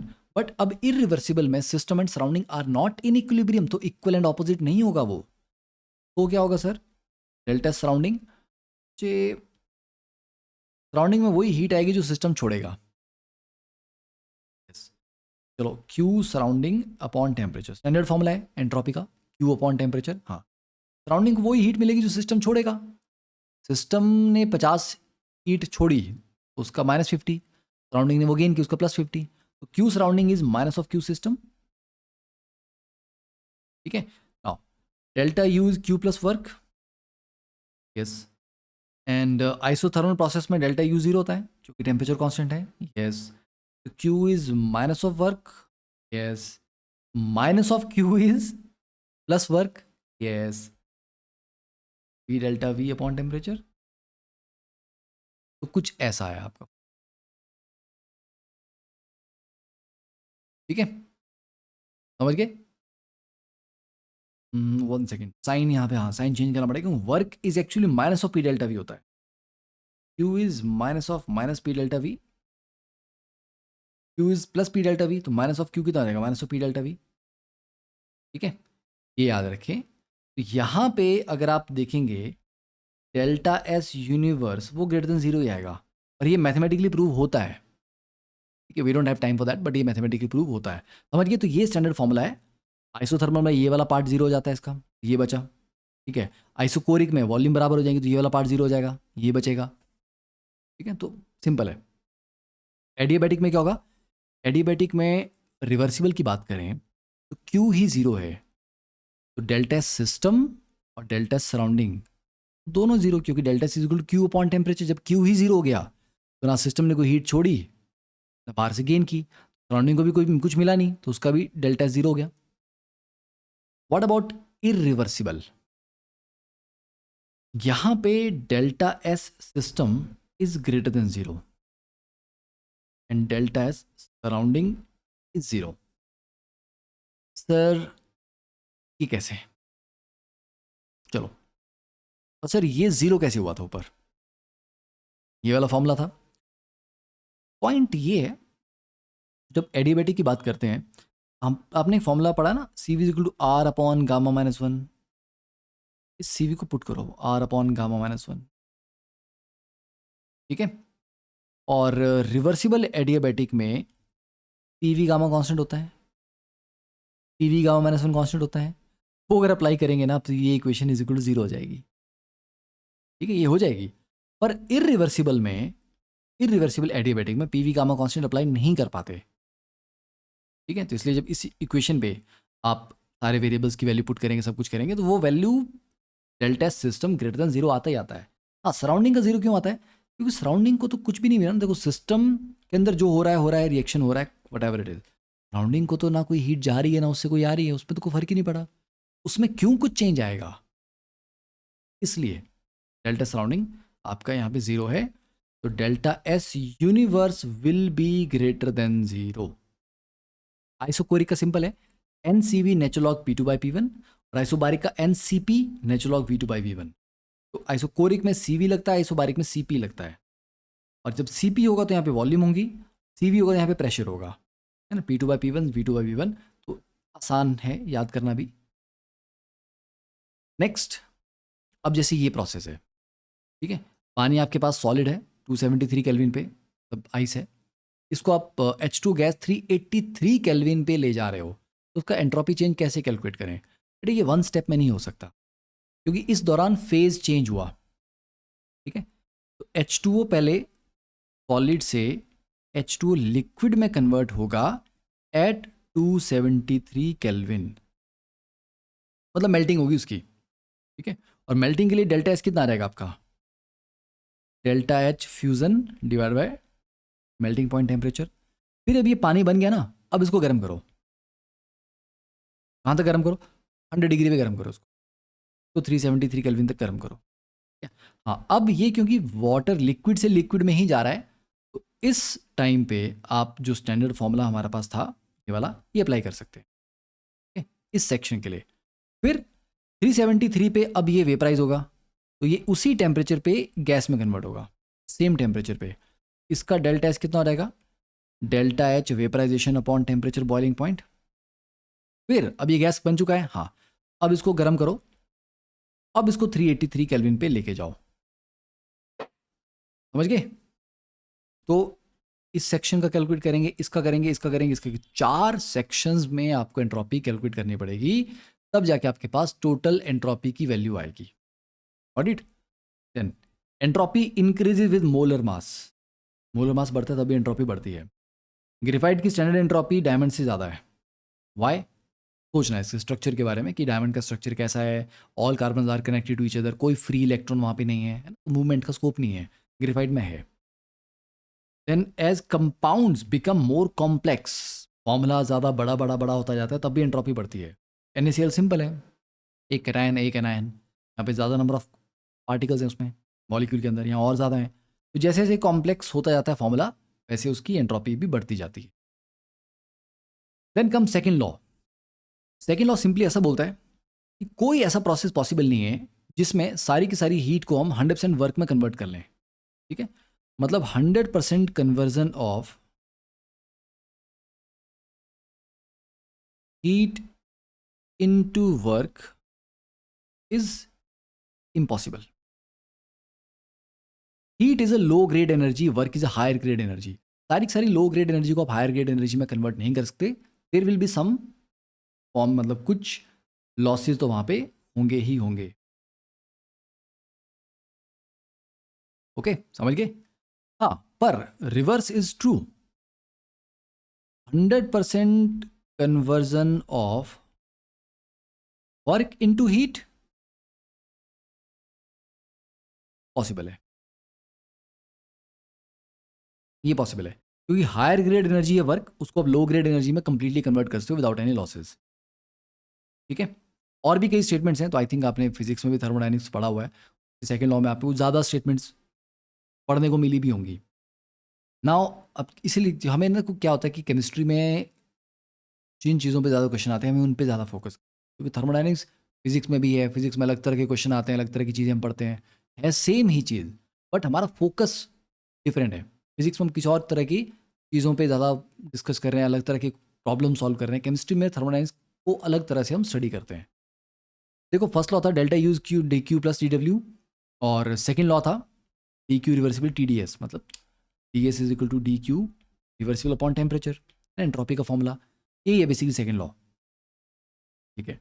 ये जो डी क्यू की टी डी एस वैल्यू है, टी डी एस को यहाँ पुट कर देते हैं, तो डी यू कितना बजाएगा? टी डी एस, और वर्क कितना था? माइनस पी डी वी, तो ये आ गया जी फॉर्मूला आपके पास, D U is equal to T D S minus P D V, ठीक है। तो it is applicable for a reversible change in a closed system, reversible होना चाहिए तभी एप्लीकेबल है। नाउ अब यहाँ पे बच्चों अगर मैं वॉल्यूम को कांस्टेंट ले लूँ, P D V zero, D U upon D S कर दूँ तो क्या बचा? T, D U upon D S as constant volume क्या बचा? T, okay. अगर मैं एंट्रोपी को कांस्टेंट कर लूँ तो डी एस क्या हो जाएगा? जीरो, ये वाली टर्म जीरो होगी। D U divide by D V कितना बचा? Minus P. ये वाली चीज़ें भी कई बार पूछ ली जाती हैं। ठीक है, सिंपल है बट कई बार पूछ ली जाती हैं। Next, entropy of universe increases during a spontaneous process but remains unchange in an equilibrium process. क्योंकि इक्विलिब्रियम में सिस्टम और सराउंडिंग में इक्वल एंड ऑपोजिट चेंजेस आते हैं तो नेट रिजल्ट आपस में जीरो हो जाता है। All spontaneous processes are thermodynamically irreversible. ये जो आपको बोल रहा था, ये जो स्पॉन्टेनियस प्रोसेस हो रहे हैं, जो नेचर में हो रहे हैं, वो एक्चुअली इरिवर्सिबल होते हैं, वो रिवर्सिबल हो ही नहीं सकते वो। ठीक है। Then third law, entropy of all perfectly crystalline substances is zero at zero kelvin. देखिए, एंट्रोपी के दो कंपोनेंट होते हैं, एक स्ट्रक्चरल और एक थर्मल। एंट्रोपी, देखो टेम्परेचर आप कम करते जाएंगे तो सिस्टम की रैंडमनेस कम होती जाएगी, क्योंकि पार्टिकल्स के पास एनर्जी नहीं बचेगी, है ना, घूमने फिरने की, भाग दौड़ करने की। तो ठंडा ठंडा ठंडा करते जाओ, टेम्परेचर कम करते जाओ, तो एक पॉइंट पे अगर मैं जीरो केल्विन पे टेम्परेचर को ले आऊँ तो काइनेटिक एनर्जी क्या होगी पार्टिकल्स की? जीरो। जब कोई काइनेटिक एनर्जी नहीं बचेगी तो इधर उधर घूमेंगे फिरेंगे नहीं, चल कूद नहीं करेंगे, तो उसका थर्मल कॉम्पोनेंट जीरो हो जाता है। ठीक है, इज जीरो। तो टेम्परेचर को जीरो करने से उसका थर्मल जो कंपोनेंट है वो तो जीरो हो जाता है। पर कभी कभी क्या होता है ना, डिसऑर्डर सिर्फ आपके उछल कूद करने से नहीं होता। जैसे आप स्कूल में मॉर्निंग में प्रेयर असेंबली में खड़े होते थे, अब मान लीजिए सब ने वाइट ड्रेस पहननी थी आज, एक बीच में है जो सही ड्रेस नहीं पहन के आया, ग्रे पहन के आ गया है, दिखेगा ना। चाहे सारे प्रॉपर लाइन में खड़े हैं, बिल्कुल ऑर्डर तरीके से खड़े हैं, बट वो वाइट के बीच में ग्रे जो है ना, वो हंसों के बीच में कौवा दिखेगा बिल्कुल। राइट, तो वो डिसऑर्डर लग रहा है ना, वो उछल कूद नहीं कर रहे हैं बच्चे, फिर भी वो डिसऑर्डर फील हो रहा है। यस, तो स्ट्रक्चर में कई बार फ्लॉ होता है। क्रिस्टल स्ट्रक्चर में पार्टिकल्स को इस तरह से अरेंज होना था, बीच में एक जगह खाली रह गई, दैट्स अ डिसऑर्डर। तो it is not because of some kinetic energy और कि मॉलिक्यूल वाइब्रेट कर रहे हैं, no, it is structural disorder. ये जीरो होता है फॉर अ परफेक्ट क्रिस्टल। तो अगर आपने क्रिस्टल भी परफेक्ट ले लिया तो उसमें कोई स्ट्रक्चरल फ्लॉ भी नहीं बचा, वहाँ से भी उसकी एंट्रोपी जीरो है। थर्मल कंपोनेंट की एंट्रोपी जीरो हो जाएगी जीरो केल्विन पे।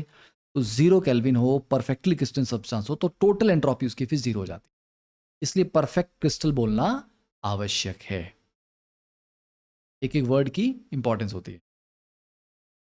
फिर आती है गिब्स फ्री एनर्जी। देखिए, गिब्स फ्री एनर्जी को जी को लिखते हैं हम H minus T S, and we know कि जब delta G of reaction negative होता है, that indicates it is a spontaneous process. Zero होता है, सिस्टम इक्विलिब्रियम पे है, और ग्रेटर देन जीरो है, मतलब ये रिएक्शन नहीं होने वाला, नॉन स्पॉन्टेनियस है। हम लिखते हैं ना delta G is equal to delta H minus T delta S, standard formula है, बार बार पढ़ते हैं। तो जो डेल्टा जी सिस्टम क्या है, it is a net energy available for useful work. जैसे मैंने आपको बताया था ना कि डेल्टा एस एंट्रोपी चेंज है ना, वो एक तरह से it is a major of unavailable energy. देखो डेल्टा जी है क्या, डेल्टा जी वो जो टोटल अवेलेबल एनर्जी है, उसके लिए हम क्या कर रहे हैं, हम डेल्टा एच जो एंथैल्पी चेंज है उसमें से टी डेल्टा एस को घटा रहे हैं, ये ना, यही तो था, मैंने कहा था ना, एंट्रोपी जो चेंज है that is indicator of unavailable work. ठीक है, तो delta S is not the energy, temperature से मल्टीप्लाई कर दिया, then it becomes the energy which isn't available for useful work.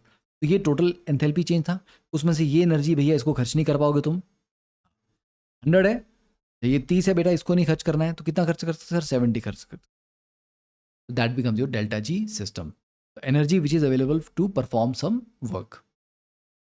Done. Next, अब किसी भी रिएक्शन के लिए आपने डेल्टा जी निकालना है, तो वही delta G not formation of product minus delta G not formation of all the reactant, और एच पॉजिटिव का by default delta G not formation भी जीरो माना जाता है। ठीक है, फिर एक और फॉर्मूला आप पढ़ते हैं, delta G is equal to delta G naught plus 2.303 R T log Q. Q is the reaction quotient, chemical equilibrium में ये पढ़ेंगे आप फॉर्मूला, के ऊपर क्वेश्चन भी करेंगे। ठीक है, तो देखो स्पॉन्टेनियस बनाने के लिए ना दो फैक्टर्स होते हैं। ठीक, क्या सिस्टम चाहता है कि उसकी एनर्जी कम हो, ओके, हर एक सिस्टम चाहता है, हम पढ़ते हैं ना कि लो एनर्जी मीन स्टेबिलिटी, हाँ, हर सिस्टम चाहता है कि मेरी एनर्जी यार कम हो। That's a favourable factor for continuity, उस डायरेक्शन में वो जाना चाहेगा।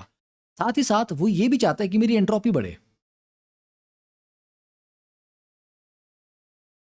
अब एंट्रोपी बढ़ाने के लिए जनरली हीट देनी पड़ती है। कॉन्ट्राडिक्टरी हो गया ना ये, एंट्रोपी बढ़ानी तो हीट देनी पड़ेगी, हीट दूंगा तो एनर्जी घटेगी कैसे? तो ये दोनों एक्चुअली ना कॉन्ट्राडिक्टरी डिमांड्स हैं कि तुम रैंक भी 1 लाना चाहते हो और तुम पढ़ना भी नहीं चाहते। तो क्या करेंगे फिर हम? We have to arrive at some compromise. What sort of compromise? कि इतना पढ़ लेते हैं और इतना सा रैंक आ जाएगा इसमें, ठीक है, इससे ज़्यादा पढ़ाई नहीं हो पाएगी, ठीक है, पर इससे कम रैंक भी एक्सेप्टेबल नहीं है, इतना सा पढ़ लेंगे, है ना? तो इसलिए एंट्रोपी भी ऐसा भी नहीं कि हम बढ़ाते ही चले जाएं कि बहुत ही हाई कर दें एंट्रोपी, नहीं, राइट? तो हम ये कॉम्प्रोमाइज़ भी कर लेते कि यार चलो एनर्जी इतनी कम हो जाए और एंट्रोपी इतनी सी बढ़ जाए, इस पे हम कर लेंगे कॉम्प्रोमाइज़। अगर ये दोनों फैक्टर सपोर्ट कर रहे हो, एनर्जी भी घट रही हो, एंट्रोपी भी बढ़ रही हो, तो अगर दोनों फैक्टर मतलब मैं पढ़ भी नहीं रहा हूँ, मेरा रैंक भी अच्छा आ रहा है, फिर तो मतलब कोई चिंता ही नहीं ना ज़िंदगी में। यस। अब देखो, जब डेल्टा एच नेगेटिव है तो वही एनर्जी कम हो रही है, और डेल्टा एस पॉजिटिव है मतलब एंट्रोपी बढ़ रही है। अब अप्लाई करके देखो, जो आपका फॉर्मूला है delta G is equal to delta H minus T delta S, ये नेगेटिव है, यस। डेल्टा एस पॉजिटिव है, टेम्परेचर हमेशा पॉजिटिव होता है, ये पूरी टर्म नेगेटिव हुई, नेगेटिव प्लस नेगेटिव क्या हुआ? Always negative. तो डेल्टा जी ऑलवेज नेगेटिव। जब ये सिनेरियो हो तो पूछना नहीं है कि किस टेम्परेचर पे ये स्पॉन्टेनियस होगा, भैया ये हमेशा स्पॉन्टेनियस होगा। बिना पढ़ाए बिना पढ़े मेरे रैंक बढ़ता, मतलब मैं जितना कम पढ़ रहा हूँ मेरा रैंक उतना बढ़ रहा है। इसमें मुझे कोई कंडीशन थोड़ा ना कि यार ये कंडीशन होगी तभी मैं खुश हूँ, आई विल बी लाइक, है ना, पागलों वाली खुशी होगी कि इतना कम पढ़े उतना अच्छा रैंक हो रहा है। ठीक है, मजाक था ये, सीरियसली मत ले लेना, सर ने लेक्चर में बोला था। अब देखो यहाँ एनर्जी कम हो रही है पर एंट्रोपी भी कम हो रही है, तो एक फैक्टर सपोर्ट में और एक अगेंस्ट है। जब ऐसा होता है ना कि एक सपोर्ट में और एक अगेंस्ट, तो फिर टेम्परेचर बन जाता है डिसाइडिंग फैक्टर। ठीक है, तब क्या होगा? डेल्टा एच है बस नेगेटिव, ओके, और डेल्टा एस भी नेगेटिव है, माइनस माइनस मिला के ये पूरी टर्म हो जाएगी पॉजिटिव। तो ये नेगेटिव है, ये पूरा पॉजिटिव है, तो हम चाहते हैं कि डेल्टा जी नेगेटिव आए, तो वो कब हो पाएगा? जब टी डेल्टा एस छोटा है, when temperature is actually small, low temperature है, तो कॉन्टिन्यूस एट लो टेम्परेचर। ठीक है, देन ये पॉजिटिव है, एनर्जी बढ़ रही है, अच्छा यार अब ये फेवर में नहीं रहा, पर एंट्रोपी बढ़ रही है, ये फेवर में है, ये पॉजिटिव है और ये पॉजिटिव है, ये पूरी टर्म नेगेटिव होगी, ये पॉजिटिव, ये पूरी टर्म नेगेटिव है। हम चाहते हैं नेगेटिव वाला पार्ट बड़ा हो, द टेम्परेचर की वैल्यू बड़ी होनी चाहिए, तो ये हो जाएगा आपका स्पॉन्टेनियस एट हाई टेम्परेचर। जब दोनों ही उल्टे हों, एनर्जी भी बढ़ रही है एंट्रोपी भी घट रही है, ये कभी भी, मतलब अगर तुम पढ़ाई भी ज़्यादा कर रहे हो, रैंक उससे और बिगड़ रहा है, कुछ भी कर लो तुम खुश नहीं हो सकते ना उस सिनेरियो में, तो इट इज़ नेवर स्पॉन्टेनियस। ये टेबल ना रटने वाला नहीं है, ये समझने वाला है। ठीक है, तो डेल्टा जी की वैल्यू क्या बताती है? एक तो बताती है कि रिएक्शन स्पॉन्टेनियस है, नॉन स्पॉन्टेनियस है, इक्विलिब्रियम में क्या है, एंड दूसरा कि उस रिएक्शन से कितना यूजफुल वर्क आप ऑब्टेन करते हो, because delta G is equal to amount of useful work that a system can perform. ठीक है, देन दिस एक ये इक्वेशन इंपॉर्टेंट है, T G is equal to V D P minus S D T. मैं आपको ये homework में दे रहा हूँ, ये इक्वेशन कैसे आई? सिंपल है, ज़्यादा डिफिकल्ट नहीं है। Delta G is equal to delta H minus T delta S था ना, डेल्टा एच को एक्सपेंड करो थोड़ा डिटेल में, जैसे eventually you will arrive at this, right? तो इसमें अगर मैं प्रेशर को कांस्टेंट कर दूं तो वी डी पी जीरो हो जाएगा, D G upon D T कर दूं तो माइनस एस बचाइए। समझ गए? ये एक्सप्रेशन भी के बार एग्जाम में पूछ सकते हैं। देन अब इस इक्वेशन पे अगर मैं टेम्परेचर को कांस्टेंट कर दूं तो ये टर्म जीरो होगी, वी डी पी बचा, तो D G is equal to V D P. Okay, तो वी डी पी का मतलब है कि ये small amount of small change in Gibbs energy है। टोटल चेंज निकालना तो क्या करेंगे हम? वी डी पी को इंटीग्रेट कर देंगे पी वन से पी टू में। तो व्हेन टेम्परेचर कांस्टेंट होता है तो चेंज इन गिब्स एनर्जी इस तरह से निकाल, ठीक है। और ये दो फॉर्मूलाज हैं, सॉरी ग्राफ्स हैं, just for your additional reference. एक बार ये वाला ग्राफ पूछ लिया था कि प्रेशर बढ़ाएंगे तो गिब्स एनर्जी कैसे वेरी करती है, गैस के लिए, लिक्विड के लिए, सॉलिड के लिए, और टेम्परेचर वेरी करने के साथ कैसे चेंज होती है। ये डायरेक्टली कभी भूले भटके कुछ आ जाए तो बात अलग है, वैसे सिलेबस में तो नहीं है ये, बट अच्छे ग्राफ है, ठीक है। That's it. बाकी प्रॉब्लम सॉल्विंग सेशन में मिलेंगे, वहाँ पे आराम से बात करेंगे, और काफ़ी फॉर्मूलाज की एप्लीकेशन, उनमें क्या हो सिली मिस्टेक्स होती हैं, किन चीज़ों का ध्यान रखना है, वो आपको वहीं समझा दूँ। ओके, थ्योरी से जितना समझ सकते हो उतना समझो, जो नहीं समझ आया उसकी चिंता नहीं करनी है, ठीक है। चलिए, wishing you all the best.